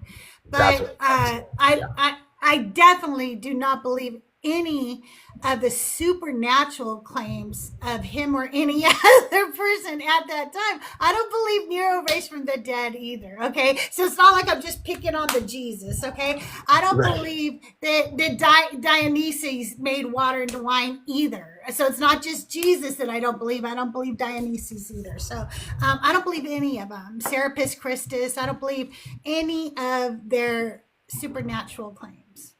Well said. Yeah, and I agree with that. But I'm just asking you, Gritty Bone, I would like to ask you a question about faith as well, but it sounds like you have some type of evidence that you are grappling onto that you believe is tenable. And so maybe it's something I haven't considered. What is the best piece of evidence for Jesus that you have? Well, I didn't grow up in a home where there was a lot of religion, right? My belief in just Jesus has nothing to do with religion at all. I think a lot of it started when I think I started to realize like really how bad humans were in and out of religion, right? And I started to notice how bad I was, like deep down rooted in my heart. I'm sorry to cut you off, but you're talking about how you've noticed people are bad. What I'm asking for is, and that sounds like you're going towards the faith side. No, I know what you're asking, but I'm letting you know where it rooted from, right? Okay. Before I can actually answer that, right? I started to realize even way before religion, before I even got into scripture, but even before I heard too much, I started to realize like how bad human beings were. I seen it all over the place. Like the world is genuinely evil. And then it wasn't until I started to get into the scripture as I got a little bit older, and I started to see all these things. Like I couldn't understand why there was like PDFs and grapes and all this. I couldn't understand why it was happening, right? Because I thought it was like That, sorry, So sorry. what led you to a dependency on the claims made about Jesus? Like what gave you confidence in that? Like I was saying, right? Like it's a faith thing. So as I started to get into scripture and I started to pray and I started to really get into Jesus, I really felt like a lot of the questions that I was asking to the world, right? They were starting to be answered in my heart. So that makes sense. I'm totally tracking with you. That doesn't sound like there's evidence, but that it is faith, and that the faith that you were gifted when you started to approach scripture is the evidence for Jesus, right? Am I tracking with you? It's just my evidence, right? Like I can't project that out No, but outside I'm of saying me. like it's not like you have some historical artifact or archaeological dig or contemporaries writing to and from Jesus or something. It's not that type of evidence. The evidence to which you are referring is the faith experience that you've had in the sweep of your relationship with God, approaching it through Scripture. Am I hearing you right? Yeah, I get what you're saying, but I mean, like Is that what you're saying, or am I wrong? No, that's not what I'm saying at all. I Okay. mean, I have my own personal experience with Jesus. I believe that was my own personal experience. But I mean, we also have to realize that 2,000 years ago was, yes, it's a very long time. But if you want to consider 2,000 years ago, like it's just a fraction of the whole time that's ever been recorded, right? Like 2,000 years ago, like that's a far pitch story to make up 2,000 years ago. Wait, And then can for I'm sorry. Wait. Really quick. I think that we still haven't gotten Zach's question answered. He is trying to ask you that you said that there's evidence for you, right? That Jesus was real. And he is trying to ask you, is that evidence your personal faith, or do you, and the reason he's asking is Zach is still looking. He's still trying to figure this out. Do you have evidence that he's never looked at before that is historical? Because what we've looked at does not prove that he existed.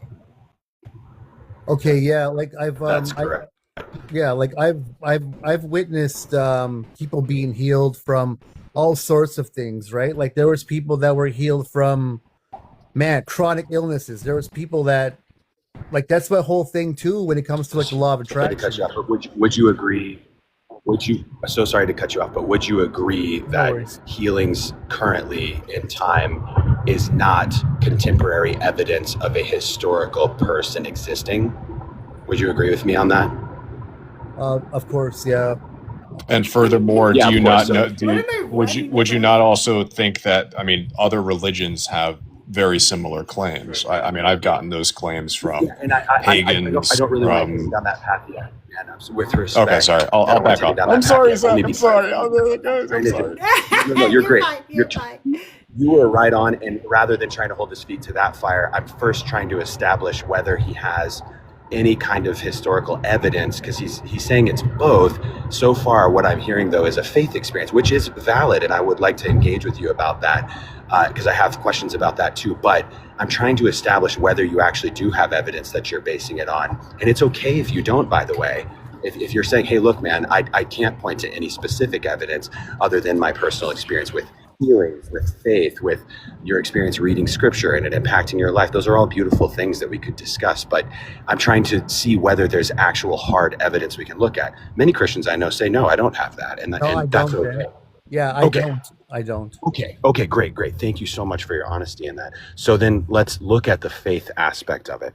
When you have a subjective faith experience, it's something that can be very impactful for your life and very meaningful to the individual. But is faith a reliable pathway to truth? Can you I pause guess. for 1 second, gentlemen? Yeah. Just 1 second. Everybody in chat, I've met Gritty. I know who Gritty is. I've seen him around. We're actually having a very nice conversation with Gritty.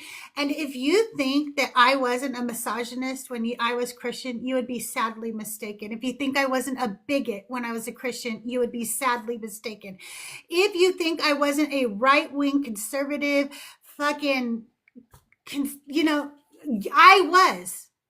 Deconstruction is a process. If we never talk to people who have these beliefs, we will never break down the walls that caused this in the first place. I cannot get rid of every fucking thing about a person, but in the first sentence that I say to them, okay? It's a process.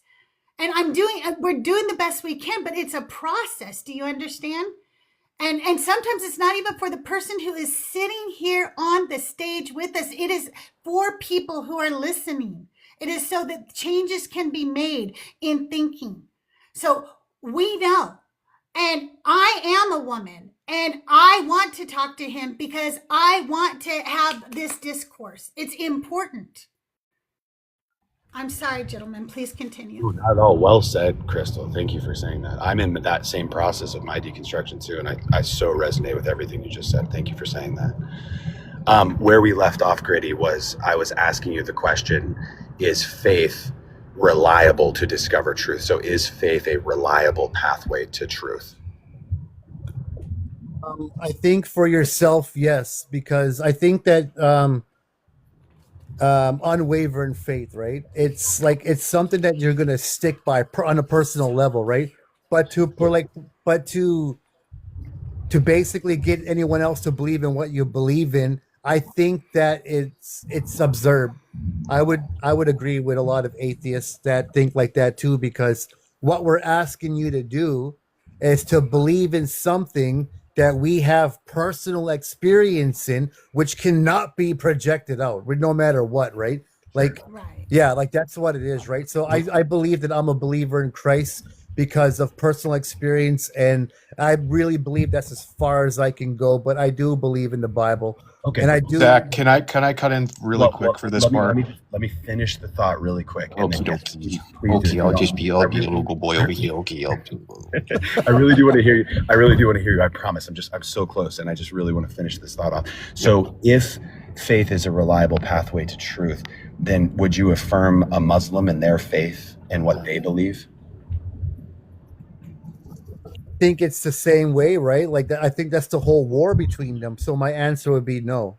Okay, so how can you determine which faith is leading to truth and which faith isn't leading to truth? So which faith leads to a lie and which so first of all, it's clearly not a reliable pathway to truth if some faith can lead you to believe a lie in your estimation.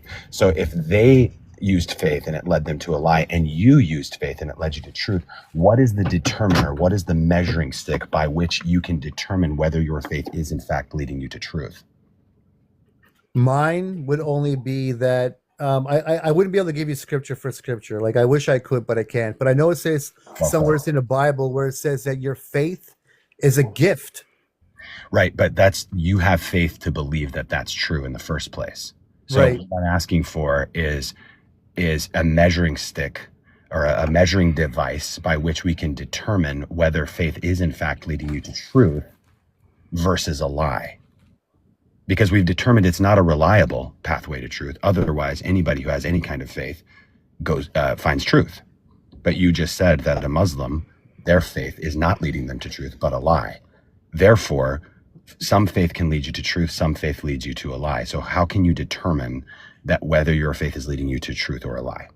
Well, just between the Christianity and the Muslims, I believe that Christianity. Wait, hold on. Christianity has stepped forward. Well, we into don't want to faith. compare. We don't want to compare because we're talking about your specific belief. It could be anything. Wait, listen. It could be anything, though. It doesn't have to be Islam. I could have faith in unicorns, and you would say unicorns are not God, Crystal. That is not a pathway to truth. What Zach's point is that if faith is a pathway to truth, we should all come to the same truth, but we don't. Exactly. And for me, and just to like, so Go if ahead, you, Fen. so, yeah, so Go. we don't have to, so we don't have to talk about other people's religion. Okay, we can talk about Yeah. me on the panel. So, for example, I've had divine revelation, or what would be called divine revelation. I was in a very holy site in Ireland, and I was visited by the God that I venerate. But so if I'm going to take it on faith that that was real, to be 100% truthful, I think I was in a weird brain state. I think my mind was playing tricks on me. That's where I stand. But it wouldn't take too much of a ladder for me to be an actual, theist pagan in that experience. So if I was a theistic pagan and I said, well, I had this spiritual experience and, I have faith that my gods exist because I saw them, how would you counter me on that without questioning my faith? Because you said faith is a reliable pathway to truth. Yeah, no, I totally get it. It's almost like a free for all, and I can't wrap my head around it. I really can't. And I think that's like a lot of people who were Christians, right? That's their whole deconstruction process, where it's like there are times. I mean, in the time that they did believe in Jesus and the Bible and all these things that happened, all the events, right? They had to like unwrap their head around all these things, right? Well, are you conceding that faith doesn't lead you to truth then? No, I believe that my faith has led me to my beliefs, and I will be solid in my beliefs. Yeah, but only your faith led you to truth. All faith does not lead to truth. Right. So again, how would you approach me who has no revelation from your God? I only have revelation from this other deity. What would be if that's what we're just going to take truth based off of, how would we find out what the truth actually is? Yeah, I've never got that far in thought, right? Like I've always just spoke for myself. So right. I wouldn't be able to give you an answer for that. Right. So faith then in this case is a critical thought terminator. Yes. This is the end of critical thinking, and we just have to take it on faith and say, trust me, bro. No, I wouldn't say that at all. I would say, like, you were a believer once, and if anyone wanted to come to you to ask for help, or you thought that you could help somebody with Christianity or to lead them to God, the first thing that you would say is probably open up your Bible, pray to God, and ask him, right? Right. So this is what I'm talking about. This terminates critical thinking, because now you just this is the king's clothes. You know that story about the king's clothes? The Emperor's New Clothes. The Emperor's New Groove. Hang on one second before we get into the Emperor talk real quick. I just need to do a little housekeeping right quick. Again, I want to thank Robert for the Cash App yesterday. If you guys send me Cash App, Venmo, PayPal, those links are in my bio. You're helping me upgrade my equipment. We got the light. We're getting the desk today. The blackout curtains are here. I should be pretty good to go going into the new year, and hopefully you'll be able to see me on shows like Justin Deconstruction Zone once I get all upgraded. But thank you for the shares, the likes, and all of that good stuff. But my goal every day is 100,000 likes in 3 hours. We're at the 1.5 hour mark, and we're not halfway there. So you guys have 15 minutes to get me to 50,000 likes, or the comments go off until I get there.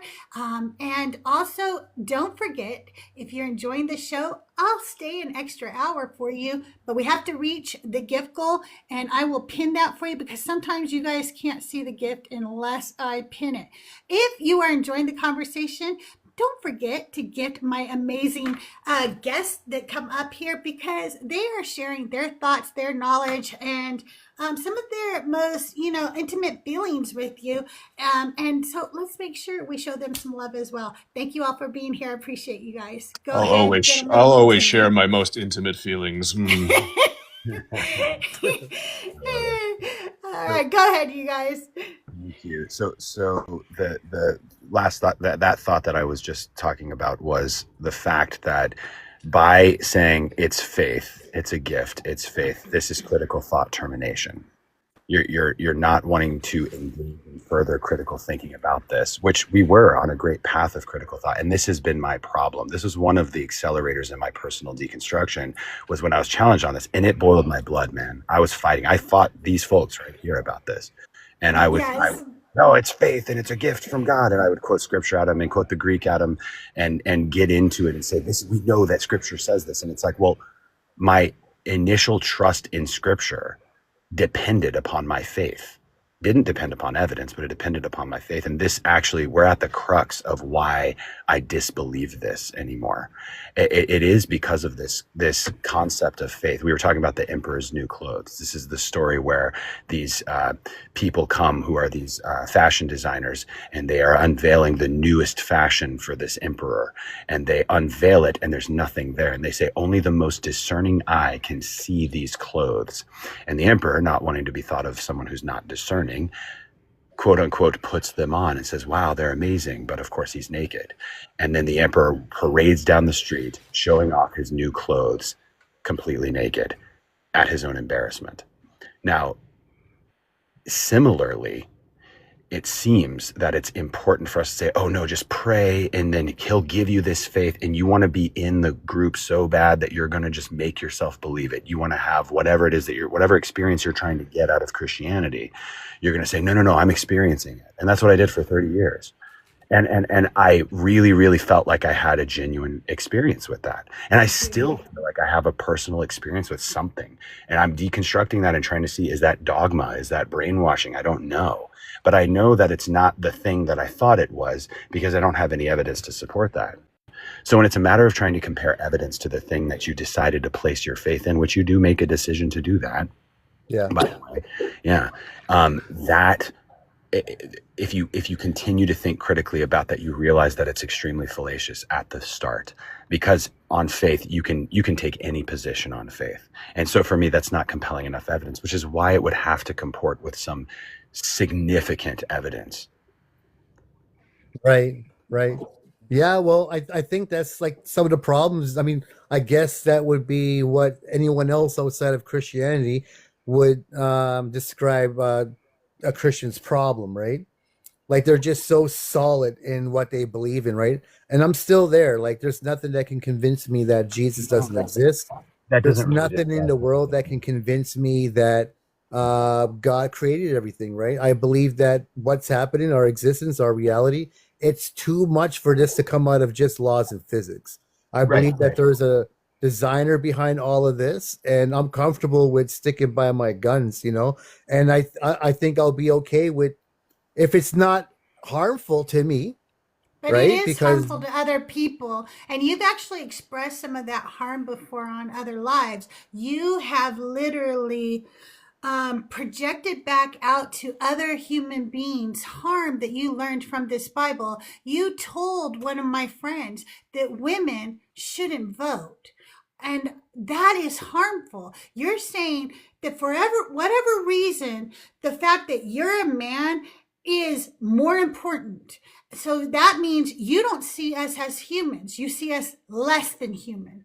And that's the harm we're talking about. That's actual real harm based on your actual beliefs, because and you have no proof for anything you believe. So you're just going to hate half of the population, and you'll say it's not hating. I've got a sister, I've got a mother, I've got a daughter. But when you look at us as less than you, that is the epitome of hate.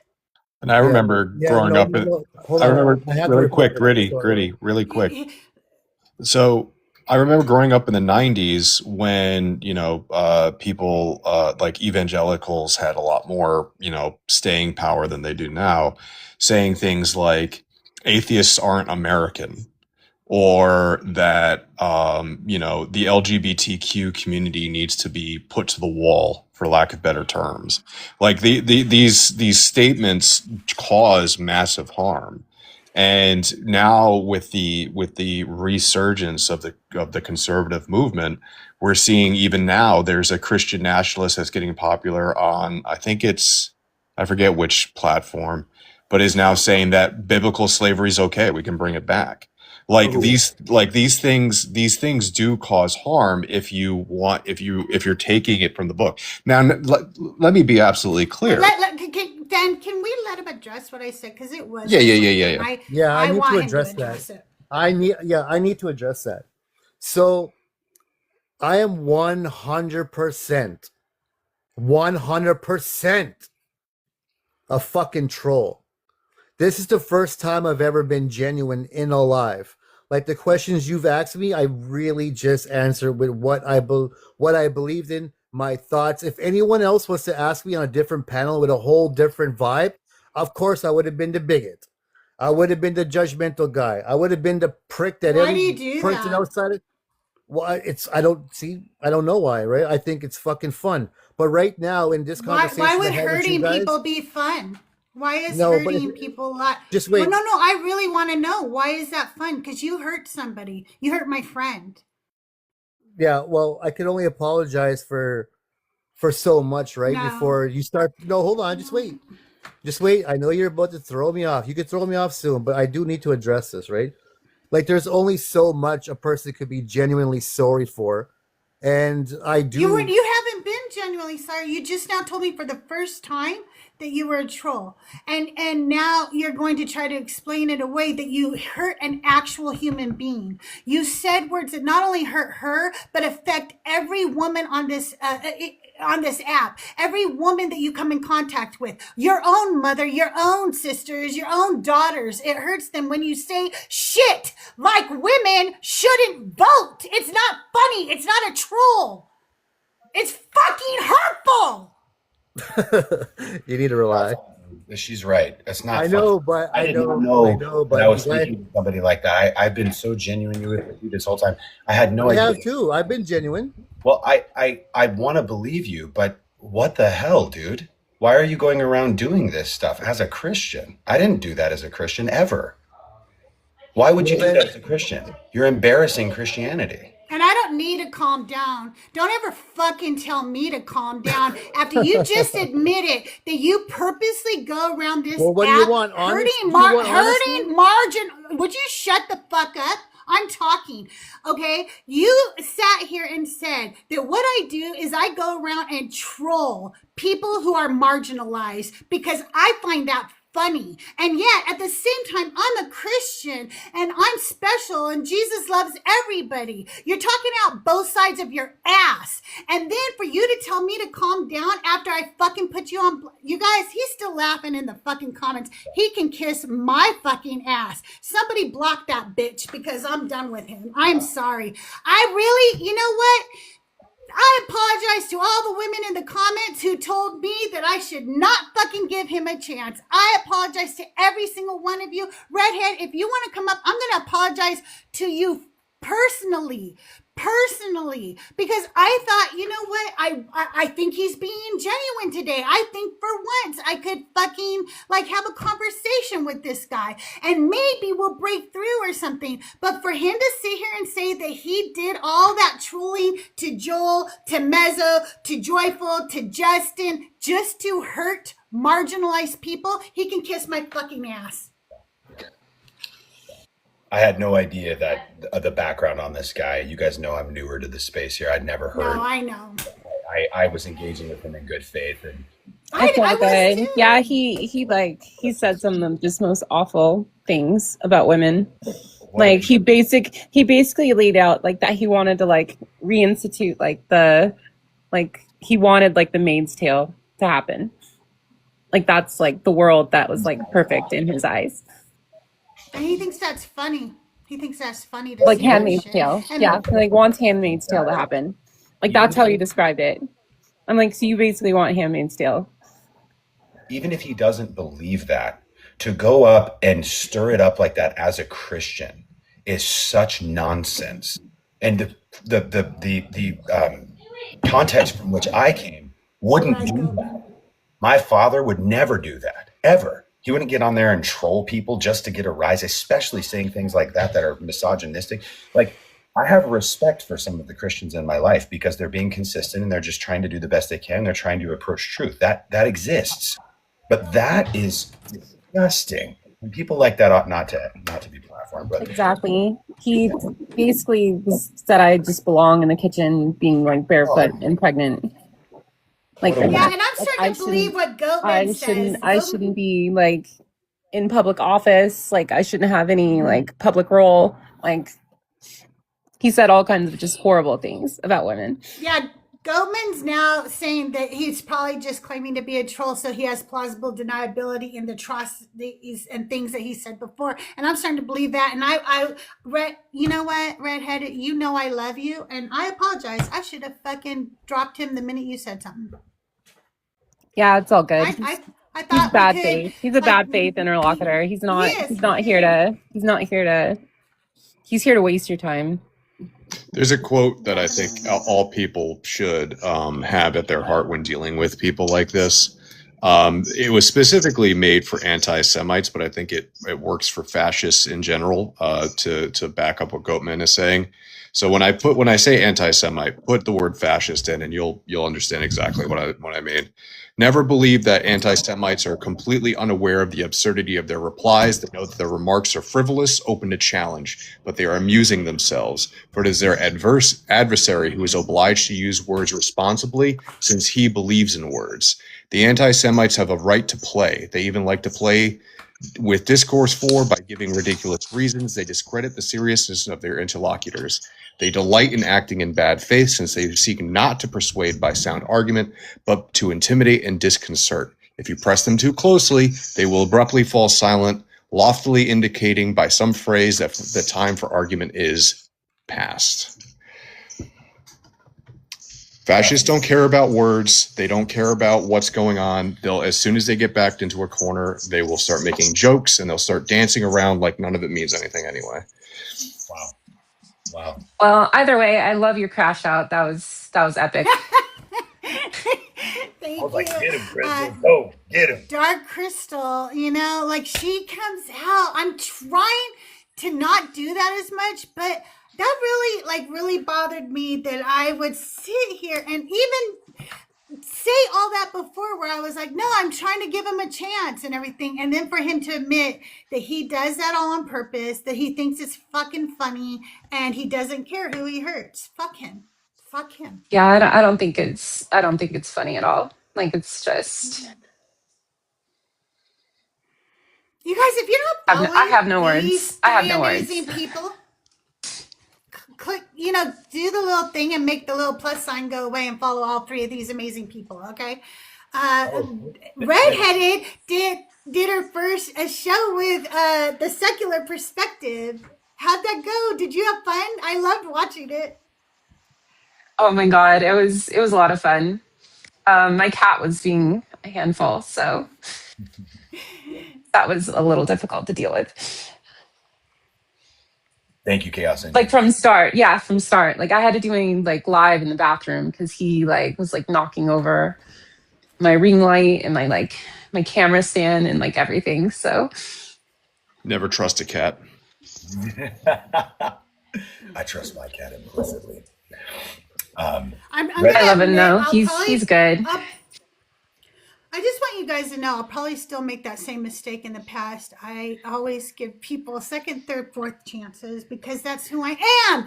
Because I always need second, third, fourth chances. So I always do it for other people. And yes, I end up regretting it afterwards quite often. Exactly. I mean, I have a photographic memory. So, I mean, what people tell me like sticks with me. Like I don't forget it. Well, I loved you on Secular Perspective, Redheaded. I only got to tune in for a minute, but I was like, oh yeah, this is awesome, man. You were on it with somebody when I locked in there, and Could have been Ricky.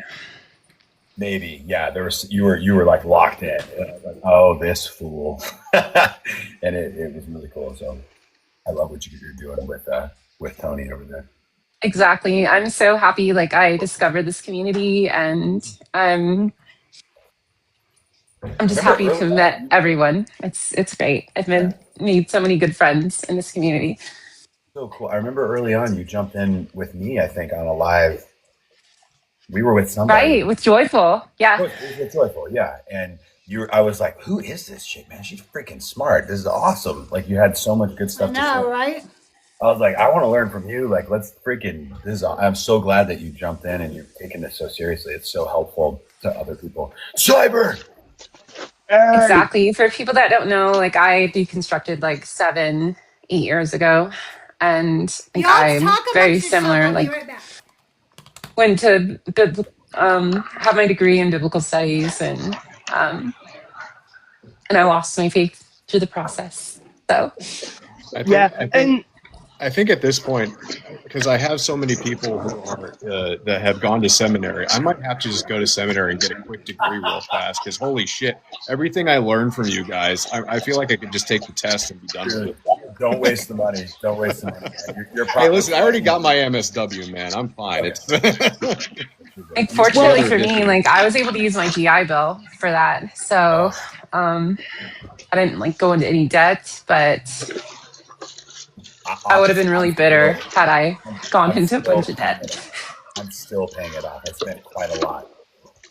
And it was been a bit 10 years later, it's still not paid off. Oh my God. And real quick, I got to hop down, but something I just want to bring up just real quick is, Zach and I learned this about P. Mars the other day. For those who don't know, P. Mars is extremely racist. But it seems like that a lot of these Christians are getting called out for this harmful rhetoric that they give. They're trying to mask it behind being a troll. They're trying to mask it behind they're just trolling. They're doing it to get their viewers up. And it's like, if that's what you're trying to do, what a hill to die on. Have fun dying on that hill being a bigot. Yeah. Like I was in ministry, like I don't understand that perspective at all. Kind of like what Zach was saying. Like that's like not an approach to trying to like reach unbelievers. Yeah, nobody that I know that's compelling or serious or in ministry or a pastor would ever do that. And they would condemn people who are doing that. So like really genuine people who I still know, I mean, my wife is still a professing believer. Like I have dear people in my life who I'm trying to relate with, and we have tough conversations, don't get me wrong, but they would never affirm people doing this. Like, to me, I'm like, this is not a genuine believer. I don't mean, it's kind of a no true Scotsman thing to say maybe, but I really don't think that these people represent or that the Christian community would want them to represent them. I don't think so. So when there is a large part, unfortunately, of the Christian community that instead of quote following scripture, they want to wallow like pigs in shit in the idea that other people not like them are going to burn. That's messed up, dude. Yes, that's what it is. They love the idea that people they don't like are all going to burn for eternity. By the way, I just want to put this out here. Joyful has a troll account. It's called I Am His Pastor, okay? And it trolls both Christians and atheists and everybody in between. But he goes live on that account, and then we join him, okay? I would never, in a fucking million years, go into a Christian live and troll them and say things to purposely hurt them. I wouldn't do that because I fucking have higher morals than they do and than their God. I would not hurt people intentionally and call it trolling. Exactly. I mean, they made me laugh. They trolled my live yesterday and they just like made me giggle. Yeah. It's fun when we do it with Joyful's live. Like there have been a couple of times where we've had to break character because we realized that actually somebody was being affected by what we were doing or saying, and that's not the intention. We're having fun, and we're trolling both Christians and atheists because atheists get mad at us more than Christians do. Okay, when we troll, they get really upset with us. Oh, look who's here! Speaking of, is this his new account? Like, did he change his profile picture? Oh my God. It's the pastor. Is that you? Let me tell you something. I had to change my account. I changed that. Them atheists, you atheists wouldn't let me on your panels no more, so I had to go and change my account. Oh, I didn't mean to mute you, Pastor. I was trying to make sure I'm following you. You can unmute yourself. I'm sorry. This is the same account. I just changed up the Okay. picture because Okay. it's a marketing. I think my daughter said marketing tactics. It's a marketing tactic. Yeah, all right. I don't know. Okay. Well, Pastor, our question today is God useless? Do you want to answer the question? You're muted. I don't know if you know that. Do you want me to invite you to unmute? If I invite you to unmute, don't push the button the minute I send the invite, because then you'll mute yourself again. I can't invite you. I have to wait 14 seconds. And before you come live real quick, I do have a quick question, Pastor. When you go live, you do have your account set to 18 plus, correct? Well, the Lord said, "Blessed are the children that come unto me; don't deny them." So I keep it for kids. Anybody's allowed around me, especially the kids. Amen. Especially, huh? I thought there was a order to keep them so many feet away or some shit like that. Anyway, Pastor, do you want to answer the question? Is God useless? Oh, he ain't useless. He's gonna burn you. He's gonna burn you up for your heathenry. How's that gonna be useful? Are you guys gonna use me to heat a house or something? My when I'm burning, is it gonna provide? And wait a minute, I'm the only heathen in here. Let's be fair. Let's keep the labels, where they belong. Okay. Okay, so let me just say, I just want to keep this straight for 1 second. We're gonna keep this straight for 1 second, okay? No true heathen fallacy. Listen, I have proof that God is not useless. You want to know how? Yeah, how? It always comes back to the same thing. God created everything. That's how he's not useless, and I have proof. I have proof, Crystal. I have proof, and I think you've heard it. Right. What? But it's rock solid and never can be destroyed. There's no defeater to my argument. What is it? Yeah, if you have a car and you go down to the if you go down there to the store and you buy you a pan of green paint and brown paint and open the lids and put them in your trunk, drive around for a month, you ain't never gonna open up that trunk and there'd be a beautiful tree. There'd have to be a painter in your trunk. That's why we know that God created these trees. Okay, it doesn't just happen circumventally. Okay. Okay, born again atheist. Have you met I Am His Pastor? No, I wish. I am his pastor. This is my friend, born again atheist. Hey, born again, it's been too long. I have a few things to say about your tree. Your trunk. How's it going, born again? Hi, how are you, redheaded? What up? Pretty good. What up, I was in your Born? live last night. It was really good.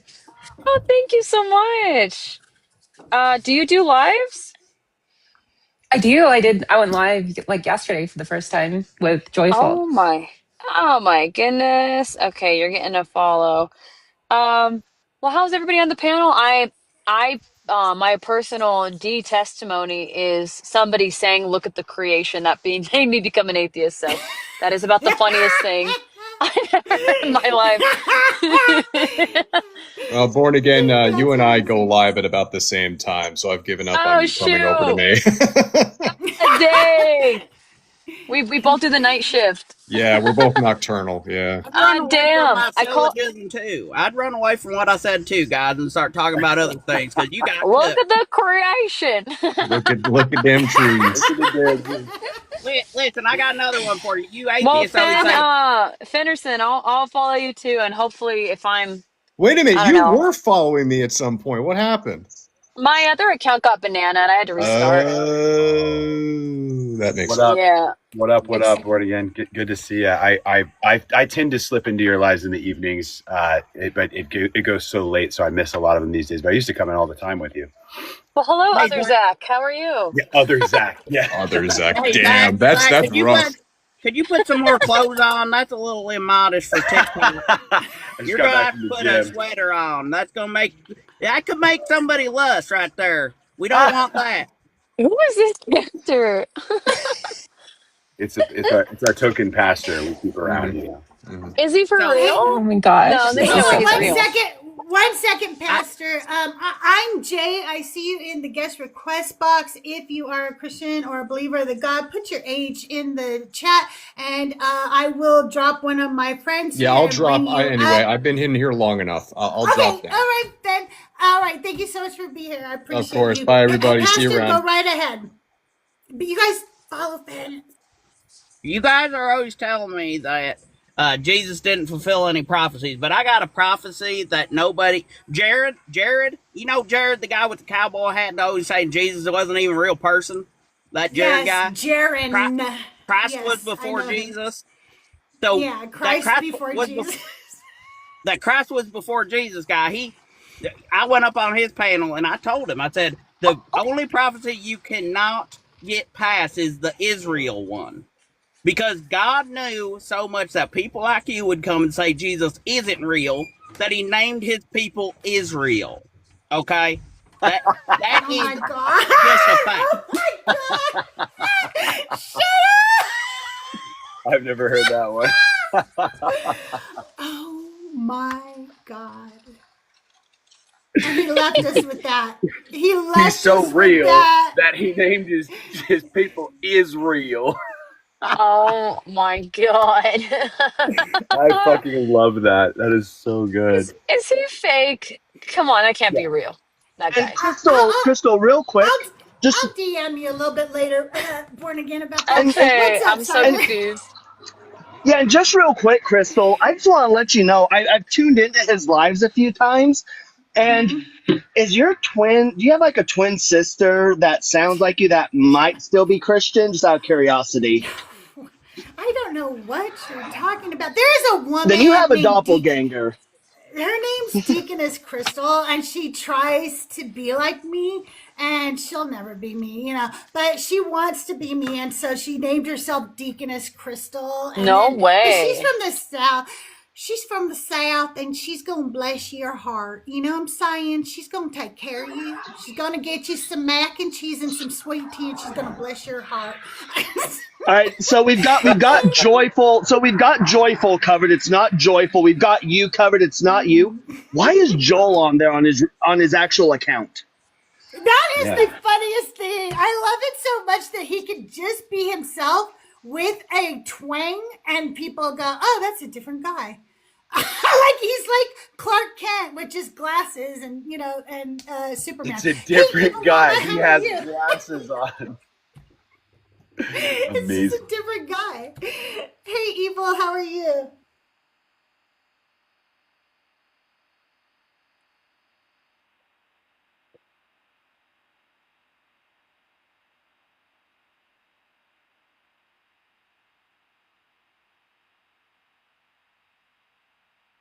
I can hear you. We can hear you. She froze.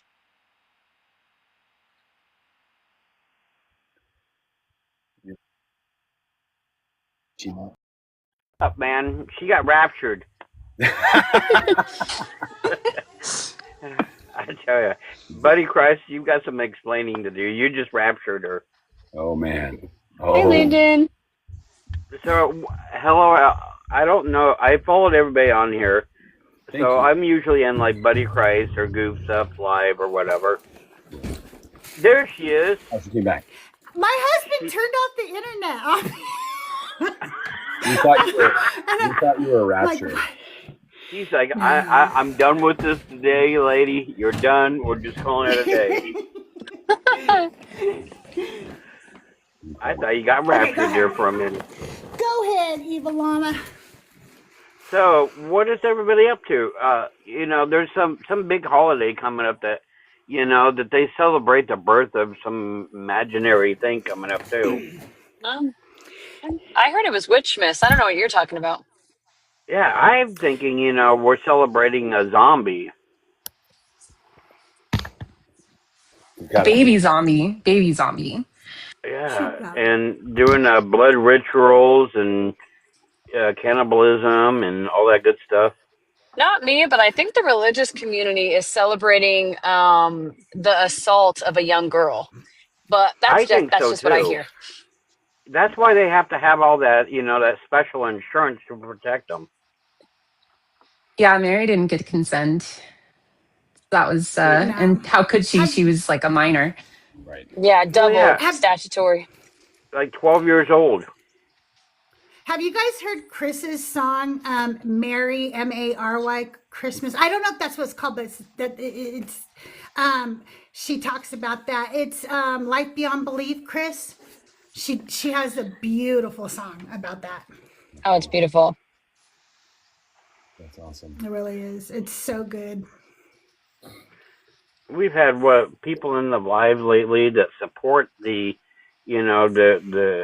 schmexual stuff because it's in the Bible, or they approve of all the unaliving and like the smashing little ones on stones, and Yeah. it's sad that these people are that dumb that they don't read this actual Bible and understand what's actually in it. And they're like, but it's God's word. I'm like, so you're okay with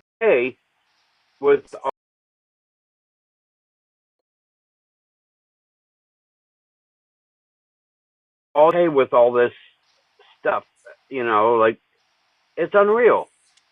Yeah, all my Jezebel spirits, they disapprove of such things. Yeah, and real quick, the only holiday that I'm aware of that's important this time of year is Hanukkah, and all of that is like not even what Hanukkah is about. Right. I think the only holiday that makes any sense is Halloween. Hey, Born Again, you missed it. I crashed out right before God damn it. You would have loved God it damn so much it. too. Because what had happened was, and you know this guy too, Gritty Bone or whatever the fuck his stupid name is. Oh man, no, but I'm glad I don't know who that is. Okay, when he's I on do. the show I next, do. I'm gonna, He's an I'm asshole. Gonna, right, Oh, I'm gonna I'm so put sorry, it all in redheaded. caps for you. Okay. So what happened was he had said a bunch of shit to Redheaded, okay, like women shouldn't vote and a bunch of other fucking heinous Oh stuff. yeah. But he was No, he's on like, my oh, I'm show. a virgin, all that kind of stuff. Yeah. Nobody wants my pee-pee. Anyway, so he was having like a real conversation with us, and people were like, hey, he was really rude to Redhead and everything. And I was like, I want to give him a chance. Like, it was the first time I've ever heard him like have a conversation with people. So I was like, giving him a fucking chance. Stupid Crystal. Oh, And then yeah, I said, yeah, it's okay. But I never let people off the hook. I'm not going to do that, Sure. right? That's Yeah, not going to no. happen. So after I heard him speak, I said, now I want to talk about the fact that you said this shit, And he said, basically, he's a troll, and this was the only time he's ever been acting real. But yeah, he says a bunch of hateful shit on purpose because he thinks it's funny. He thinks it's funny to be a bigot, a racist, a homophobe, a misogynist, because that's fucking funny, but he's still a Christian.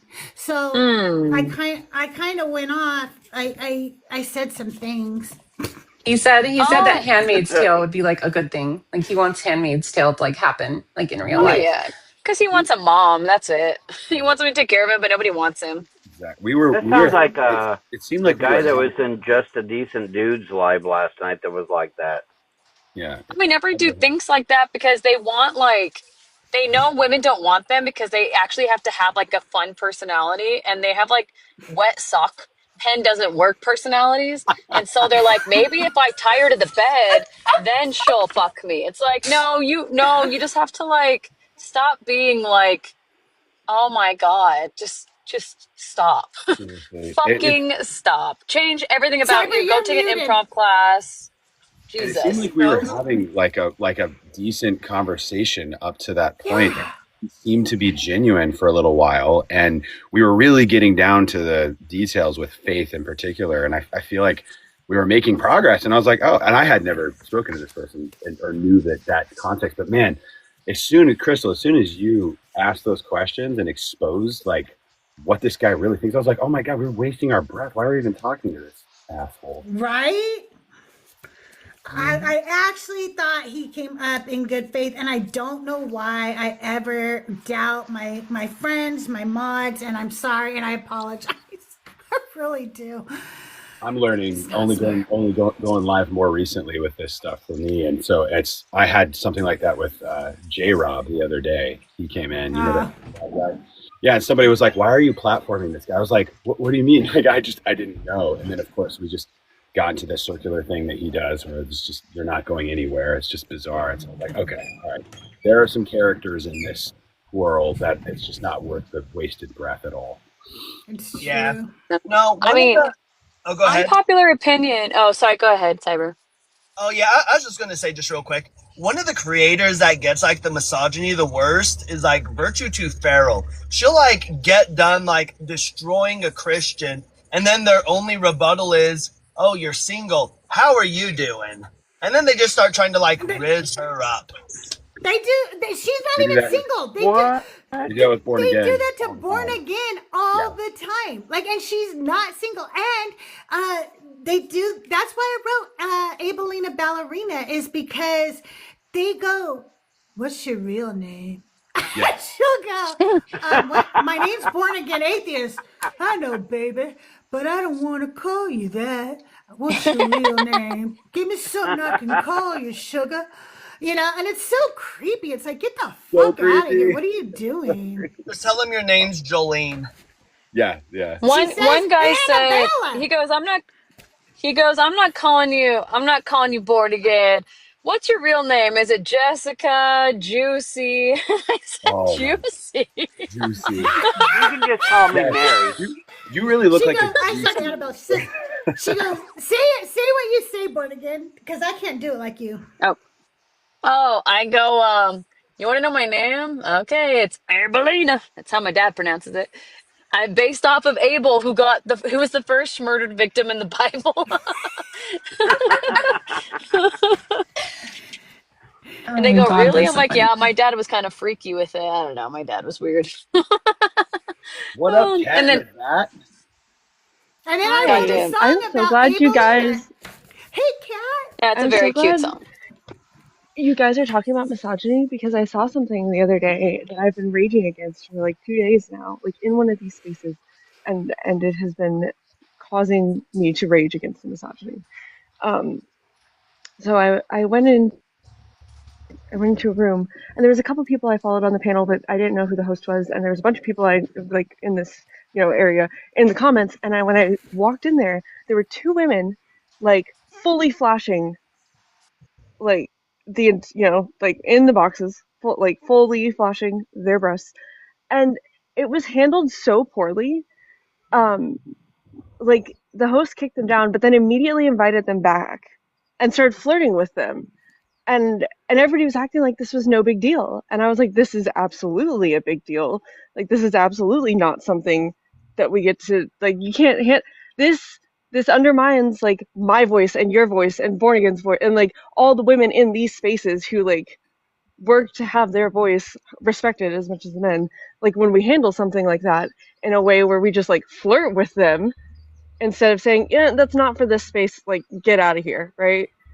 And Right. I've just been like, I've been raging against it for like 2 days now. Well, this has I am been so like sorry. a weird thing.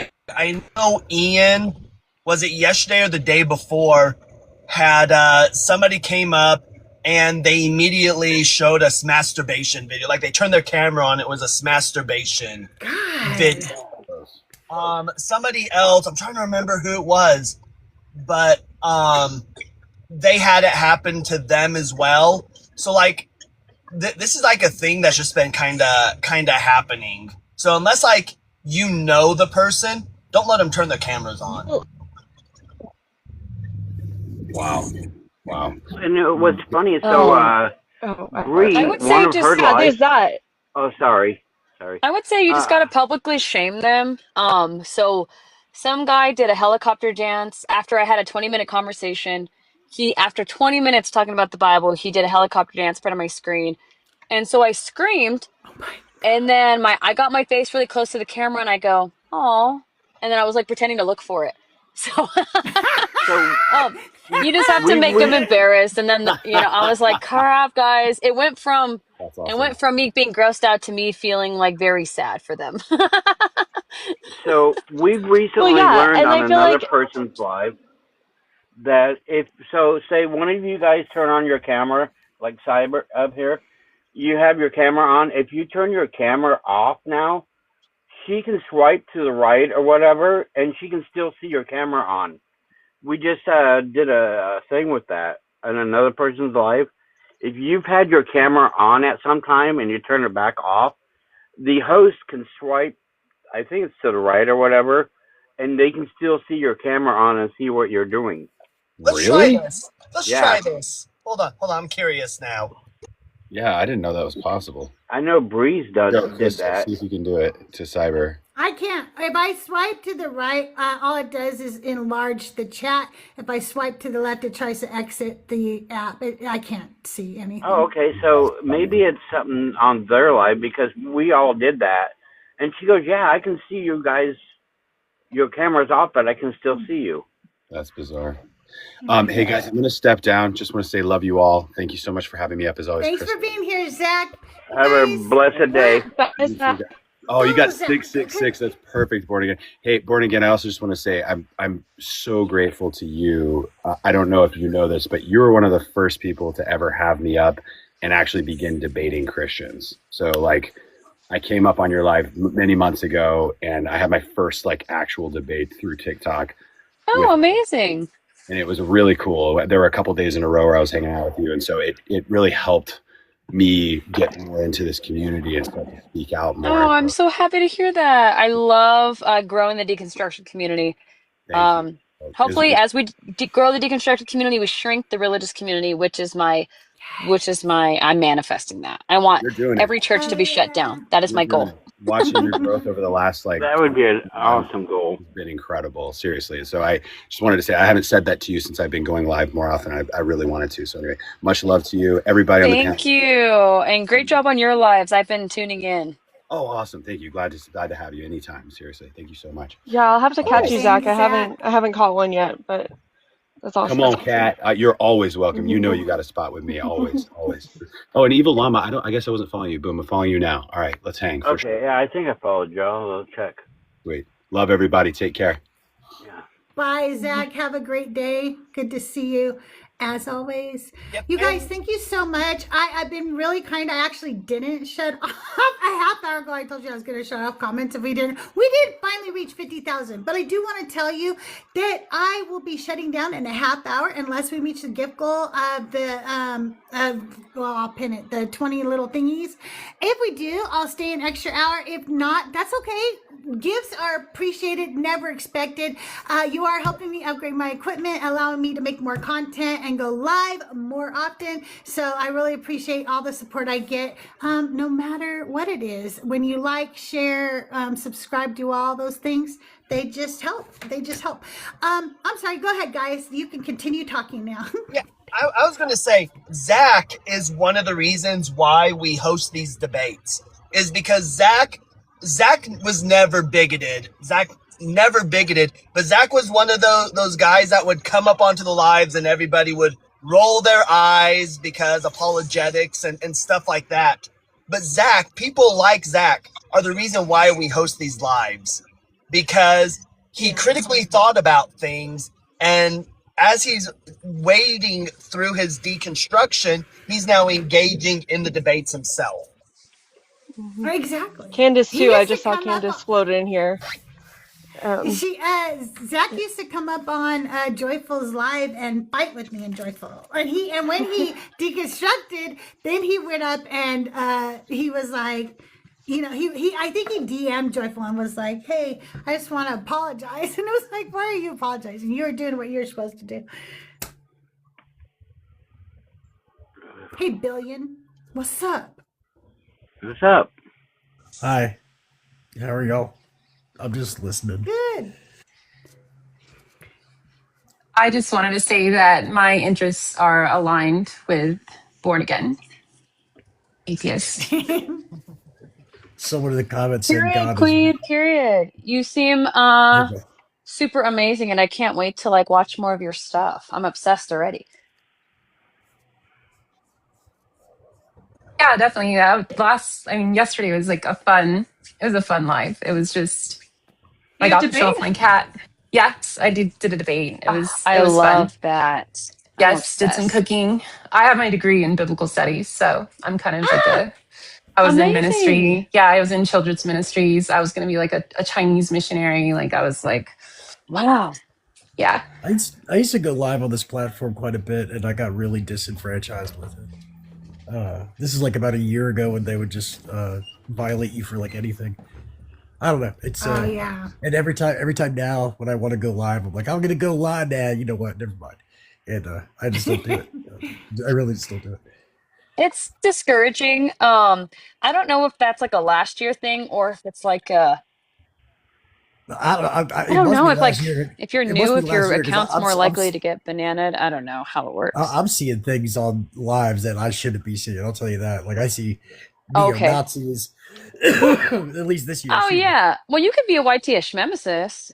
Yeah, apparently As that's long as you okay. love Jesus, of course. It's unreal. But yeah, it's I don't know. That's just kind of where I'm at with it. Excuse me. Well, you guys, I am going to drop a couple of you down. Redheaded, thank you so much for coming up. I appreciate you. Of course. I'm going to drop you down too. Evil, thank you so much for being here. I really appreciate you. And Billion, I'm going to drop you down too, but thank you so much for being here. I'd like to have, I kept a couple of people, but some people dropped that I wasn't going to drop. But thank you guys all for coming up. If I have too big of a panel, I can't get anybody else to come up and talk to me. So Kat and Born Again, it'll be just the three of us, if that's okay with you guys.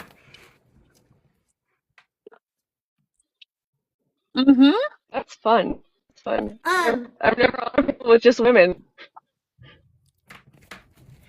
It's fun. I should bring Redhead back up.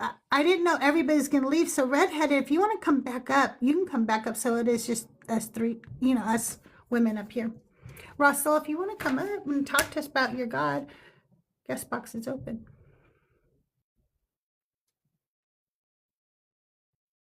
So was that one guy a troll? He sounded like a troll. Joyful. I'll just say joyful apostate. Secular perspective. That's who you were talking to. You know, joyful. Oh. Yeah. It was him. That's funny. That's awesome. Yeah, so every once in a while he'll go live on that account, and then we all go join him as just the most fucked up Christians you've ever met in your life. And it'll be me and Joel, sometimes like Mezzo plays the atheist and comes up and fights with us. And then so many people, like just the Deconstruction Zone will come up as an atheist and fight with us. We say just some of the heinous things you hear Christians say, we get even worse than that, and then we get atheists yelling at us. Okay, just yell. And they don't know? They don't know it's like a troll? No, and I say some horrible stuff. Like, I don't understand how you don't know I'm trolling, because I said one time, people ask me, they're like, it's all this accent. I don't know why we all do it too. People ask me, why would you be a Christian and then just like abandon your family? And I just tell them, honey, that's not your family. Those are heathens, okay? And they go, they just fucking lost their shit at me. I was like, oh, that hit a nerve. Okay, Graphic, how are you today? I'm living the dream. How are you? I'm doing well. Are you a believer of a gods, or a higher power? Yep. All right. And which one would that be? I'm a Christian. Okay, so my question today is God useless? Because I don't really see him do anything. I see him take credit for everything humans do. Yeah, well, that's because he's sustaining your life. So he's the only reason you're doing anything. Can you prove that? Yeah, he's the sustainer of your intelligence, your heartbeat. He's sustaining the systems of your body right now. He does all that. That's another claim. Can you prove that? Yeah, well, I mean, unless you believe that your ancestors are a bunch of inanimate objects. It doesn't prove God. It proves I had ancestors. Can you prove that God? Yeah, is physics that proves God sustaining? exists. Yeah, science proves God exists because we know that When systems. did that happen? Well, systems in nature don't just construct themselves over time. We know that doesn't happen. That's like exactly how that happens. No, like we know that systems in nature, for example, like when a bird builds a nest, right? What's happening is the bird is taking sticks and building complexity into the universe. That process doesn't happen without the bird. So a bird does it. What that doesn't prove God. You're still Well, proving the- God. the- You're telling me that a bird built a nest and that proves God. Well, You're not the proving underlying God. well, the underlying idea is that systems in nature do not increase in energy and decrease in entropy, which is what's happening there, without that living thing involved. So natural energy, for example, doesn't build systems. It increases entropy. Like the sun's energy doesn't build anything. Unless it hits a plant, it just increases entropy on the earth.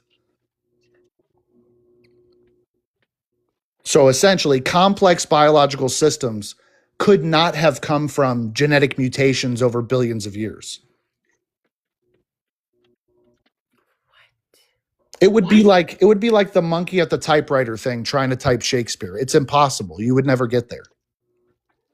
You can't prove anything. You just keep making claim after claim, and you backed it up with. It's a probability This is claim. what happened earlier, and you can't do you can't do probability of God because we have no other model to compare it to. What are you talking about? Can you please give me some scientific study, some Yeah, kind physics. of academic paper that physics says that you're wrong? No, it doesn't. Actually, Did I just hear you reference? Wait. Did I just hear you references the You said energy cannot be created or destroyed, no, right? That's no, only no, in no. a closed system. That's not what I'm saying. No, what I'm saying Oh, is, okay. What are you and saying? there aren't any credentialed physicists that would disagree with this statement. You can fact check me. We don't see systems in nature increasing in energy and decreasing in entropy at the same time without a living thing involved in that process. So if that's true, if it is true, let's just assume it is for a second, then that would mean that if the universe began increasing in complexity over time, we must have some sort of living thing involved to make that happen. Is God a living thing? What's that? Is God a living thing? Yes, he's a living being. Well, at least I would say that he is. Why is it a he? He presents himself as a he, but not because he's a man, but it has nothing to do So, with... Go ahead. so a man created every life form on Earth. Yeah, your stories already sound like a bunch of bullshit. So that's bullshit, but you believing that your so universe I want to expanded... address what you said. You said I could fact check you. Is it true that systems in nature never increase in you said increase in energy and decrease in entropy? And does that prove God? without a living thing No. involved? What's the second law of thermodynamics actually says is in an isolated closed system, total entropy does not decrease over time. You're trying to say something that isn't actually listen, what it that's says. that's not what you're saying is inaccurate. The second law of thermodynamics states that entropy is increasing in systems.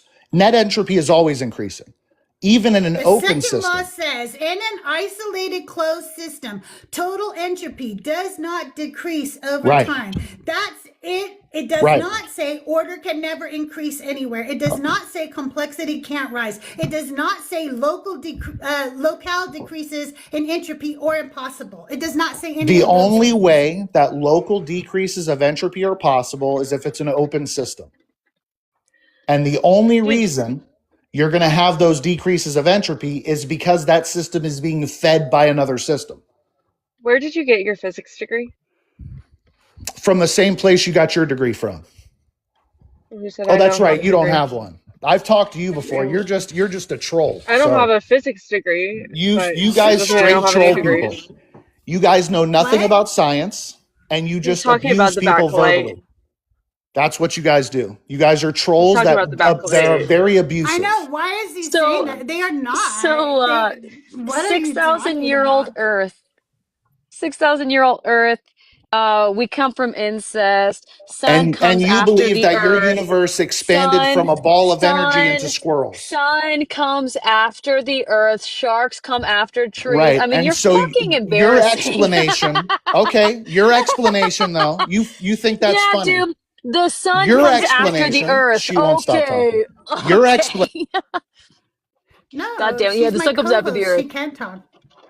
God damn it, the sun comes after the Your yeah, and we all come explanation all is that come a from sibling universe with trucking. no God We all come from expanded sibling from a ball of trucking. energy That's so into squirrels. fucking funny. God, Into that's funny. squirrels is my Your favorite explanation is thing. that with no God, your universe expanded from inanimate objects into hippopotamuses and giraffes. That's how Yeah, stupid that's you what are. I think. Yeah, that's what Yeah, I you guys said. are Well, That's you idiots. know, what I after believe. You're a bunch of billions of dummies. years,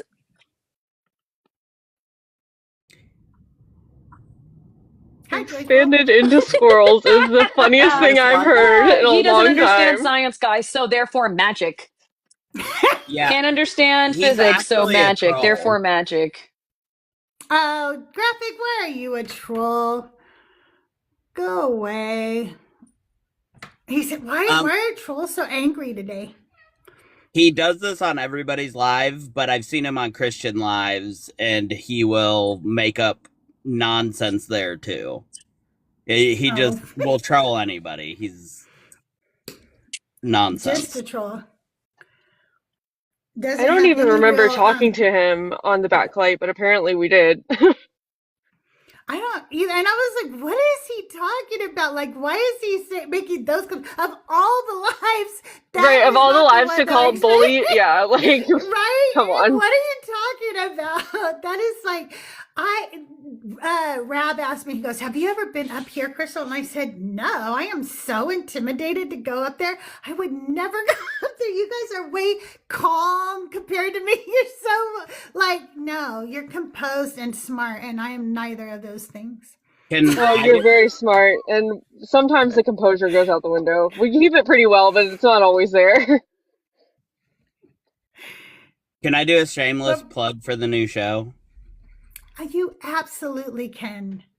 Okay, guys. The Secular Perspective is a new show that has 8 different official hosts, which include Joyful Apostate, which is me, CrystalJae, which is me, Elizabeth Redhead, who was up here earlier, Tiny Smoz, Lobes Right the there. Absurdist, Trust But Verify, Amelia, and Spooky. We have an equal down the middle, male presenting, female presenting, official hosts, and we do take guest hosts. If you want to be a guest host on the live, you are not expected to do it more than one time. And all that we ask is that either you have a degree in some sort of like biblical studies or science, or you have experience with debating on this platform. So just let me know if you want to be a co-host. You could co-host with Crystal. You could co-host. There's several people. Oh, Godless Engineer just said he would. Born Again, you should co-host with me one night. That would be fun. Yeah, that would be awesome. But guys, if you're not following this account, follow this account, because you're going to see a lot of lovely people have lovely discussions with, well, I say lovely discussions with Christians. It will be lovely on one side of the conversation, but we know how that goes. All right, I'm bringing up a guest for us. Let's see how this goes. Yomer, can I get your age Hello. for TikTok purposes? Hi, Yomer. Hey, I'm 20 years old. Are you a believer of a god or gods or a higher power? Yes. I am currently at a loss of whether I'm going to be Christian or a deist. I'm actually nearly undecided on that yet. For a simple reason. Oh, sorry. Yeah, are you a deist? I am not, but my husband is. Yeah. What were you supposed to be looking into the last time where we left you? Like, what were you supposed to be researching? Yeah. Did you? So I was supposed to research. Yes, I remember. Kat. I was with Kat, and I was supposed to be Christian my beliefs with Diakol. Sorry. Thrail. Thrail. Yeah. Yeah, So Yomer has I was been supposed to look regularly into questioning his is- beliefs on the backlight. Yeah. I've heard him on the backlight. Yeah. Yeah. So what I was supposed to talk about previous is why is DNA and RNA language, right? Oh, okay. I remember that. So okay. So right, because language would usually necessitate a mind, right? Correct? Or No. Wait, I think you should answer Crystal's question that she has as a prompt, though. Like, I That's think okay. Let me go with Uh-huh. that for a minute, and then we'll get to this. But thank you, Kat. I appreciate that. I don't believe that that's true because I believe that math is a form of language, but I do not think it takes a mind for it to exist. It only takes a mind to conceptualize it or to use it. It exists without a mind, and no mind created math. It just is. you're correct, actually. I don't think math is a language, though, on its I own. think it is. 1 + 1 is a language. Without me using the numeric language that we use, it would be very hard for me to communicate to you what I'm thinking. So I have to use a language that you and I both understand in order for us to discuss math. Yeah. Well, let's say we don't use a language to discuss math. Would it mean that it doesn't exist? No, it would exist. no You're matter the what, one who right? said that languages exist because of a mind. And I'm telling you, languages don't always exist. Math is a language, and the concept of math lives whether there's a mind or not. What our language that we use is English to describe it, but it exists without us and without a Okay. mind at all. So you don't need a mind for language. But you need a mind for math to be true. Not really. No. Not really at all. But you would need a mind to I would think, to actually have some sort of language. Language is just a way to create some meaning into something, right? It involves, language is a way to create meaning into something. It's aboutness, right? Yeah. The syntax, But I'm semantics. just saying that these things are going to exist without a God. So I think we can't use that as the reason why there has to be a God, right? Because math, the concept of math exists whether there is a mind there or not. If there That's are correct, two yes. trees on an island, there are two trees on that island, whether I'm on the island to see those two trees or not. Now, is anybody there to count them? Is anybody there to care about that number? No, but it No. still exists. Still But exists, let's yeah. go ahead and talk about my topic today. Is God useless, Yomer? So, okay, is God useless? So from a deist perspective, so there are two trains of thoughts for deism, right? So first we gotta ask the question, is God alive or not alive? Right, that's a main question, because in order for God to be alive, he has to have some sort of mind. So a non-living God, obviously, not really useful at all. Can't really do anything. At least not independently, right? If you have no mind, you can't really do anything. Well, actually, if you do anything, it's deterministic. It kind of just has to happen. If you're sufficient for something, it just kind of has to happen. So the Big Bang was kind of determined. It was going to happen. It was not going to not happen. So everything that we do was not going to not happen. So Now, what I want to know is the God that you still are hanging on to as you're figuring everything out. Is that God? That's the one I'm talking about, not a concept of. Not an idea somebody else has. I want to know about yours. Is So, God okay. useless? So, okay, is God useless? So that's something I'm trying to figure out, because if God is being genuine, then yes, he is. Then no, he's not useless if he's being genuine. But if he's deceiving us, it's useless to even worship him. If he's deceiving us, we would be fools for worshiping someone that's deceiving us. Because in the end, it wouldn't matter. Nihilism would be the correct conclusion.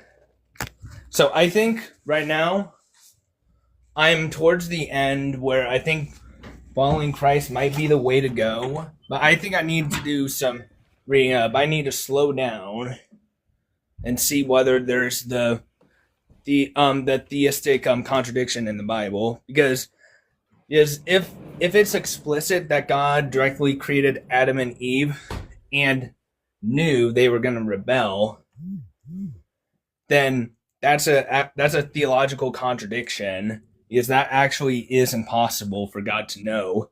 So God would be, in essence, messing with us. So it would be useless to worship him, because God would be lying. I don't want to know if it's worth it. I don't want to know whether it's useful or useless to worship him. I want to know, is your God useless? Because see, for my husband, his God is useless.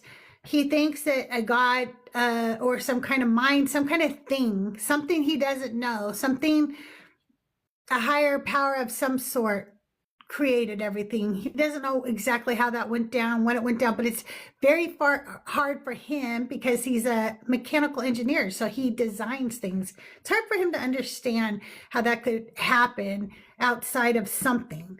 And I get that. That's okay. But he has admitted, but whatever that thing is, can't fucking do anything about what's going on. That thing is not omniscient. It's not all loving. It's not all anything. It just was. It just existed. It did its thing, and that's it. It is only an observer. Now, if you have a different version of God, if your God has some kind of supernatural powers or something, I want to know why your God isn't doing anything.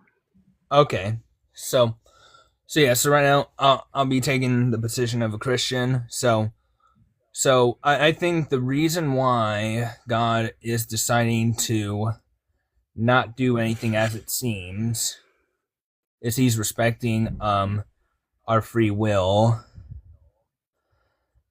Now, free will comes with consequence. Because free will comes with a consequence, for him to respect the free will, he can't let the free will go without consequence unless he has a reason for it. So here's the other thing, Yomer. I don't want you to tell me what a Christian thinks. I want you to tell me what you think. What your perception of God is, whatever that God is. I don't want you to go, okay, I'm going to answer as a Christian. If you're not a Christian, if you're something in between, if you don't necessarily believe all the words in the Bible to be literal, and I still follow Jesus, but it's not the way it is in the Bible or something, that's the answer I'm looking for. I'm looking for what Yomer thinks. All right, if you really want to know what I think, I do not know right now. I'm in a position where I do not know whether God is useful or useless right now. That's a really good Yomer. Answer. Yomer. I'm so happy about that answer. It's a great answer. I wish more people would say I don't know. You know? I'm currently trying to investigate that right now. So in the moment, right now, I do not know whether I'm so proud of you. That's so good. Does anybody have questions for Yomer? Not at the moment, but keep investigating and come back and see us. Yeah, you know where to find us. You're doing a good job.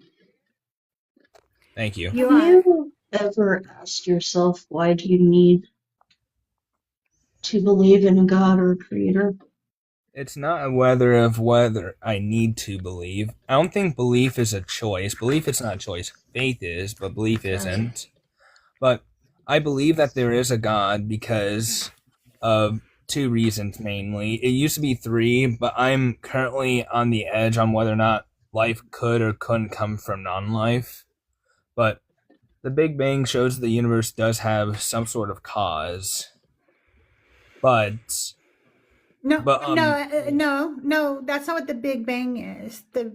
So 68% of I forget, whatever physicists or whatever were pulled and said, no, that's not the first cause. That is just the expansion for the universe as we see it right now, not forever. That's not the first cause. all right. So if that was not the first cause, then what was? We don't believe don't that know. there's necessarily a first cause. Many people believe there is an infinite regress. A lot of times people have a hard time being able to understand infinite. And so because of that, a lot of people dismiss that theory, but we don't know. We don't know if it was an infinite regress. We don't know exactly if there was a first cause, but we don't agree that there was a first cause. Mm-hmm. So, okay, To be so you honest, guys I don't don't know. think in this lifetime or the next 200 lifetimes humanity is ever actually going to know.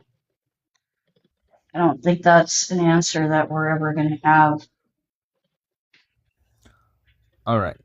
So you don't think that the Big Bang is the origin of the universe? I'm Or saying It's the origin or the beginning of Or the our origination. known universe, what we see now, okay? But that doesn't mean it is the beginning of everything, of space, time, and matter.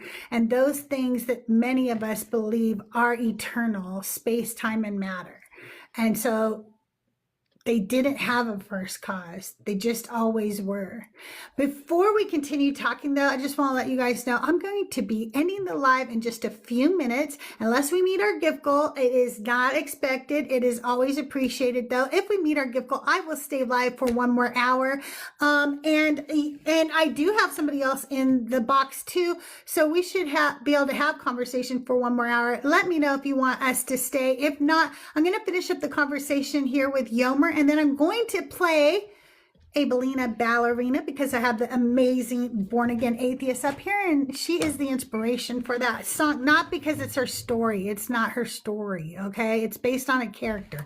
So I had people say, this is Crystal's story today. No, it's not my story either. It's a story. So anyway, but yeah, just let us know what you want us to do. All right, go ahead and continue, you guys. All right, thank you. So as we continue, so you guys don't think that the universe was started? Matter and energy just always existed.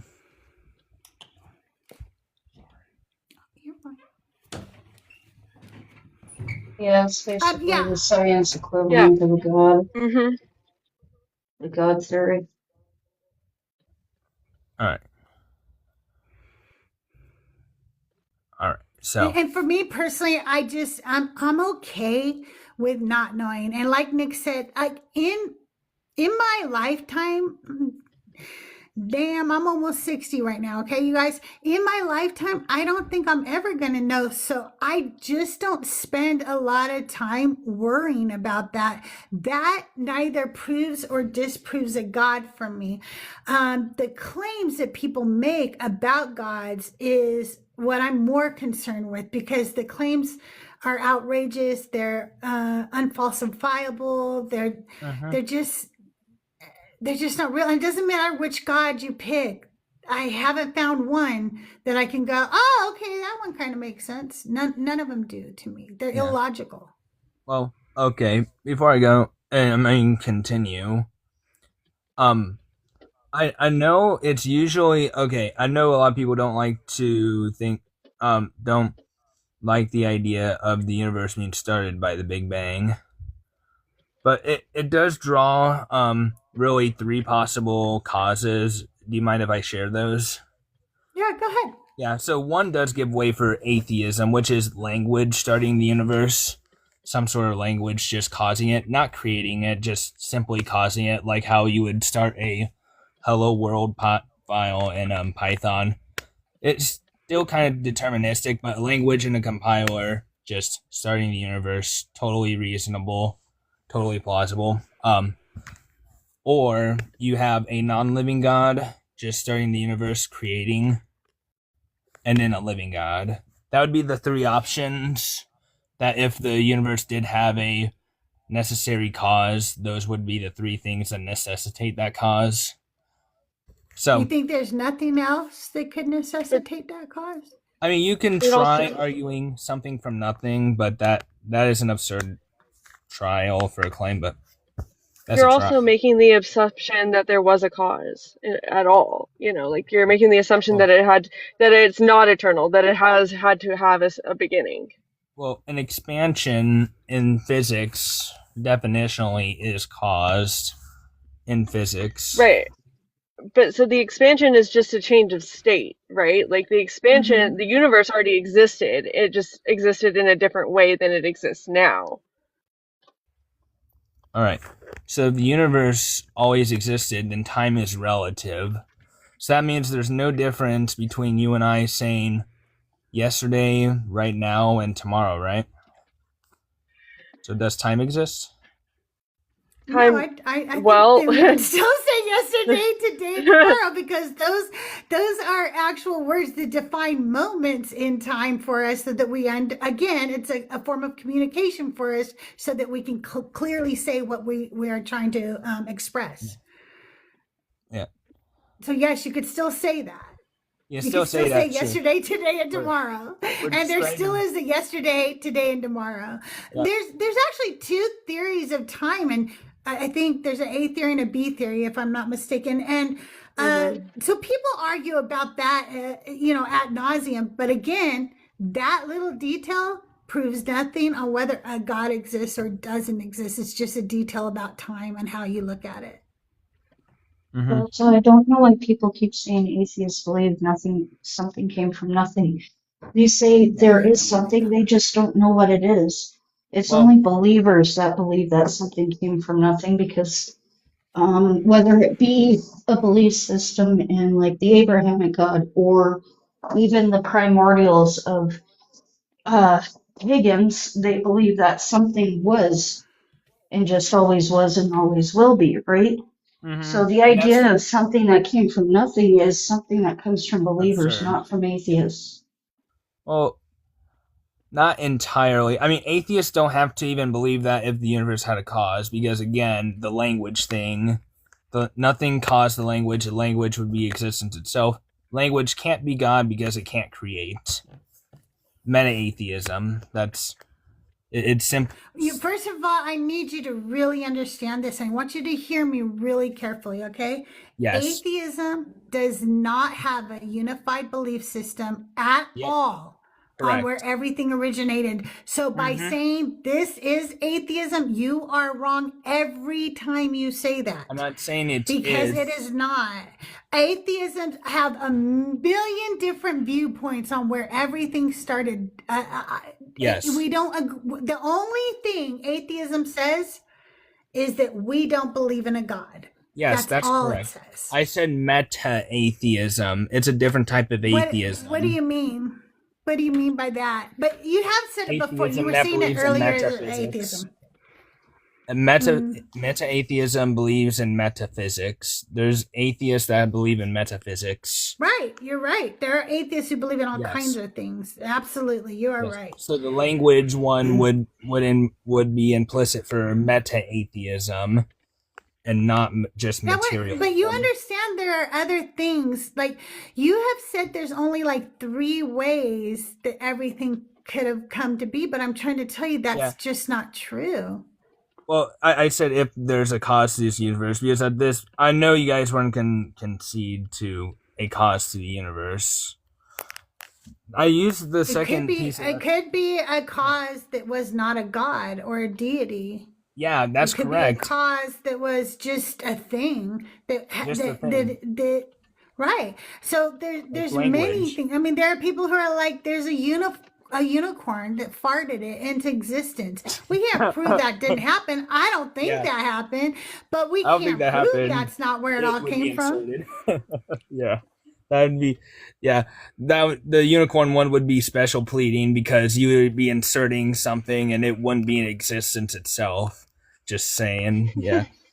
You know, right? I inserted this unicorn, this green unicorn, farted all of us into existence. Right. You know, special pleading.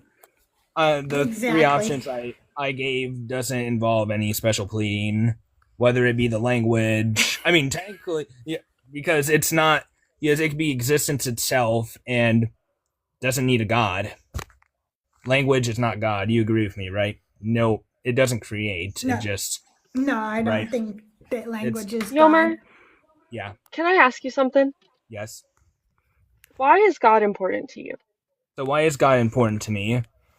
Well, I don't know exactly if God is or not, because if God really cares about me, then that will come to an importance to me. But right now, I'm trying to find that out, because if God doesn't care, then God is not important to me. Can something that doesn't exist care about you? And no, of course not. If something that doesn't exist doesn't care about me, so if I believe in atheism, I'm going to believe language created the universe, actually, is what I'm going to think. Oh, not created. I can't say created. I mean caused. Sorry. Began.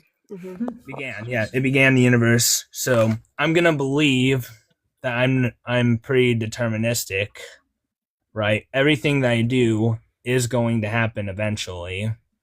And it's just going to happen. I don't really have a choice in what I'm going to do. Why are you going to believe that if you were an atheist?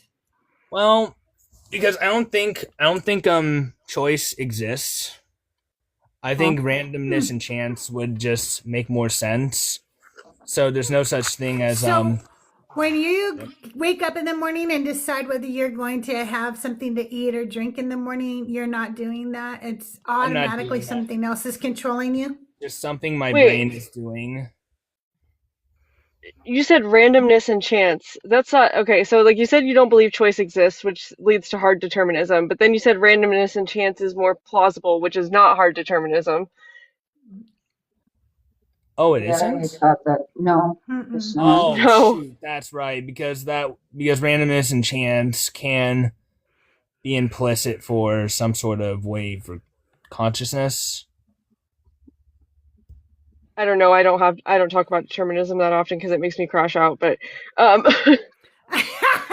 That's why I don't talk about it too, Kat. I'm there's some kind of mix between determinism and compatibilism, and that's kind of where you're gonna find me. You guys, I've been enjoying this conversation. Yomer, I hope you will come back. Tomorrow is Wednesday, so we'll be doing non-believers Bible study, but when we meet our gift goal on non-believers Bible study, we switch over to topics like this. So if you want, you're more than welcome to come back tomorrow and join us again. But I'm gonna be closing up the live right now, and I'd like to play a song for y'all before we leave. But let me thank my guests really quick. Nick, thank you so much as always. Make sure you're following Nick Graves. Nick is a pagan, and she has so much knowledge. She's an academic of the Bible and religious studies. Then we have Kat in a vat, who I have just recently got to know, so I cannot do the big buildup.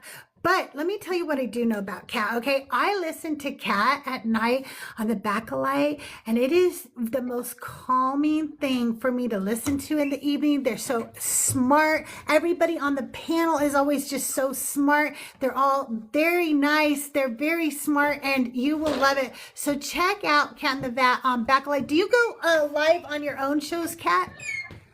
Sometimes I just don't like being live during the day because I feel like there's a bunch of weirdos. So if Thrail is sleeping and not on, then I host all night. And then sometimes occasionally in the later evening, afternoon before Thrail, I'll go live. But yeah. I didn't realize that was Kat. I didn't realize that was Kat because I'm so used to the frogs. Oh yeah, because it's So- daytime. There are no frogs. Hello. And then, of course, you guys give it up for Born Again Atheists. And this is like who I wish I had been when I was her age. And she, like, I am a big fan of Born Again Atheists, so much so that the song you're about to hear, I wrote as a Aw. gift to Born Again Atheists, based on her Makes me bawl. character. But I don't know how else to explain Abelina. I say it's a character, but it's not even a character. It's Abelina. just something. Abelina. So here you guys go. Abelina, ballerina. I was actually, I figured out you were live because I wanted to listen to my song. So I went to your account and saw that you were live because I was listening to my song. By the way, the album will be out in the new year. Look for Ex Parte on Spotify, coming to you soon. I have one more song to write, and it's a good one. But here you go, you guys. Abelina Ballerina. Alter Ego is good. It's her alter ego.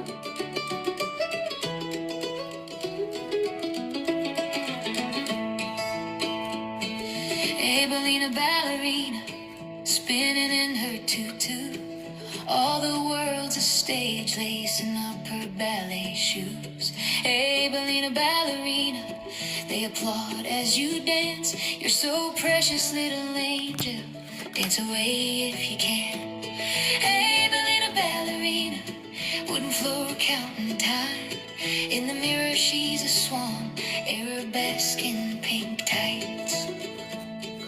Abelina Ballerina, sitting still in a pew. Preacher says that light you feel doesn't really come from you. They tell her every step is borrowed, her plie heaven sent. And for every bow she's taken, she's got something to repent. Abelina Ballerina, stand still, don't twirl, it's your fault if they're not holy, so be a good little girl. Abelina Ballerina, preacher says, let us pray, closes the door so no one hears, calls it a special game. He says this is guidance, says she's holy, full of grace, claims God needs her silence, blessed are those that obey. Abelina Ballerina, the light has left her eyes, she no longer hears the music, and her steps are out of time. Abelina Ballerina, remember how you twirled, who's to blame if they're not holy, you're still just a little girl.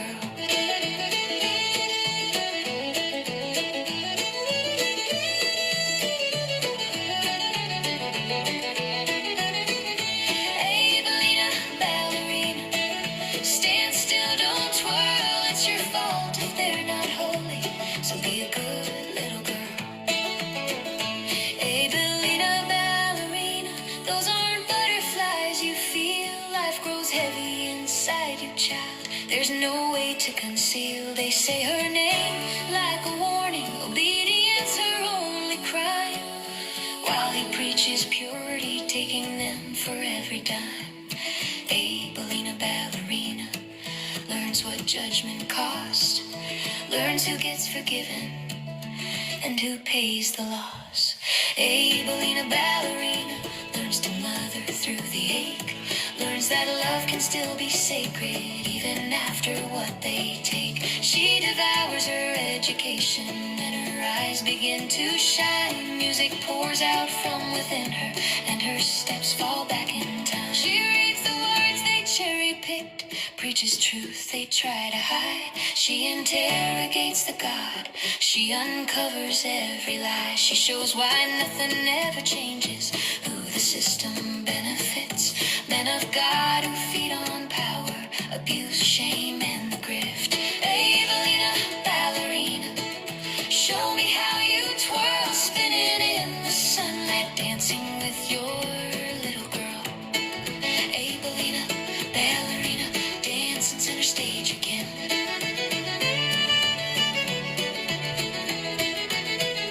Abelina Ballerina, dancing barefoot in the sun. You're so precious, little angel, and your dance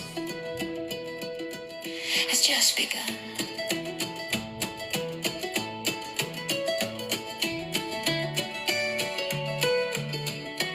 wish I could play the banjo.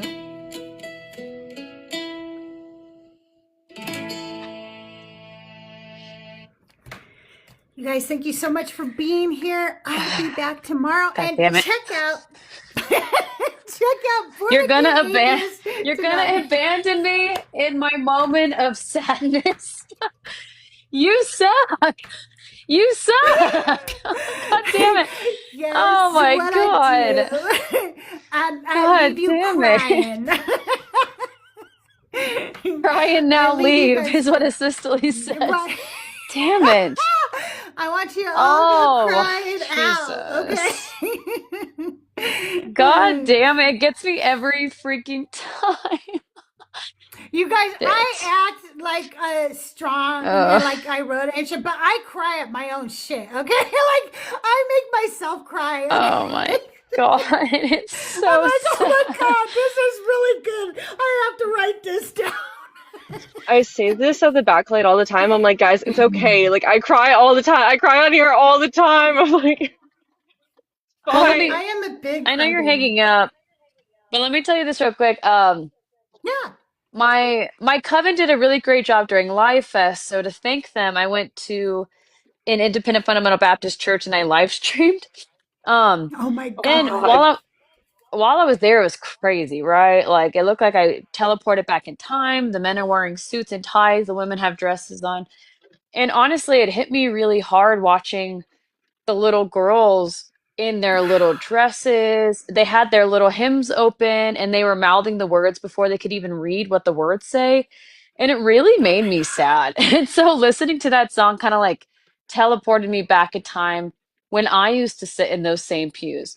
I'm not gonna lie, I went to a church that I attended as a little girl.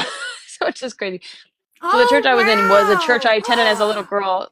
So Oh my attending god. That would have been attending the church triggering. I attended, yeah, when I saw how little they were, I was like, oh fuck, that's where I started too. And so it like, of course I trolled. I went to the altar and I prayed to the devil. We made it fun. But in the back of my mind, I was really sad. If you I was guys very sad. watched the video I did for the song Water's Edge, the little girl with the blonde hair wearing her little dress in front of a church, that's me when I was about 4 years old and got baptized. And then the other one, I'm about 5 years old. It's another picture of me. So those two little girls at the end of Water's Edge, that is me. And yeah, that's what, like, I pictured those little girls, right? Those little girls that we Yeah. were sitting in that pew being told everything good you do doesn't come from you, And Yeah. that's what we were told. And this just I can't sucks. imagine You that. guys, I have so much empathy go for that. ahead. I'm a lifelong atheist, and I have this and I know that's like a privilege. And then I like hear you guys talk about these things. It makes me like, this is why I have these conversations, because that is, it's heavy. Yeah, it really is. I've got to get going, you guys. Thank you so much for being here. Thank you for 79,000 We're likes. almost Thank you at for all 80. the gifts. Thank you You're for almost all the at follows. 80. I'm almost at 80. Okay, I'll drag You're this out. almost at Thank 80. you for joining me tonight. I was trying to do slow motion for it. Also, make sure that you check out Born Again Atheist tonight and Canada that on the Backlight. But you guys have been amazing. We made it to 80. I love you. I'll see you around the mean streets of TikTok and YouTube. Bye, everybody.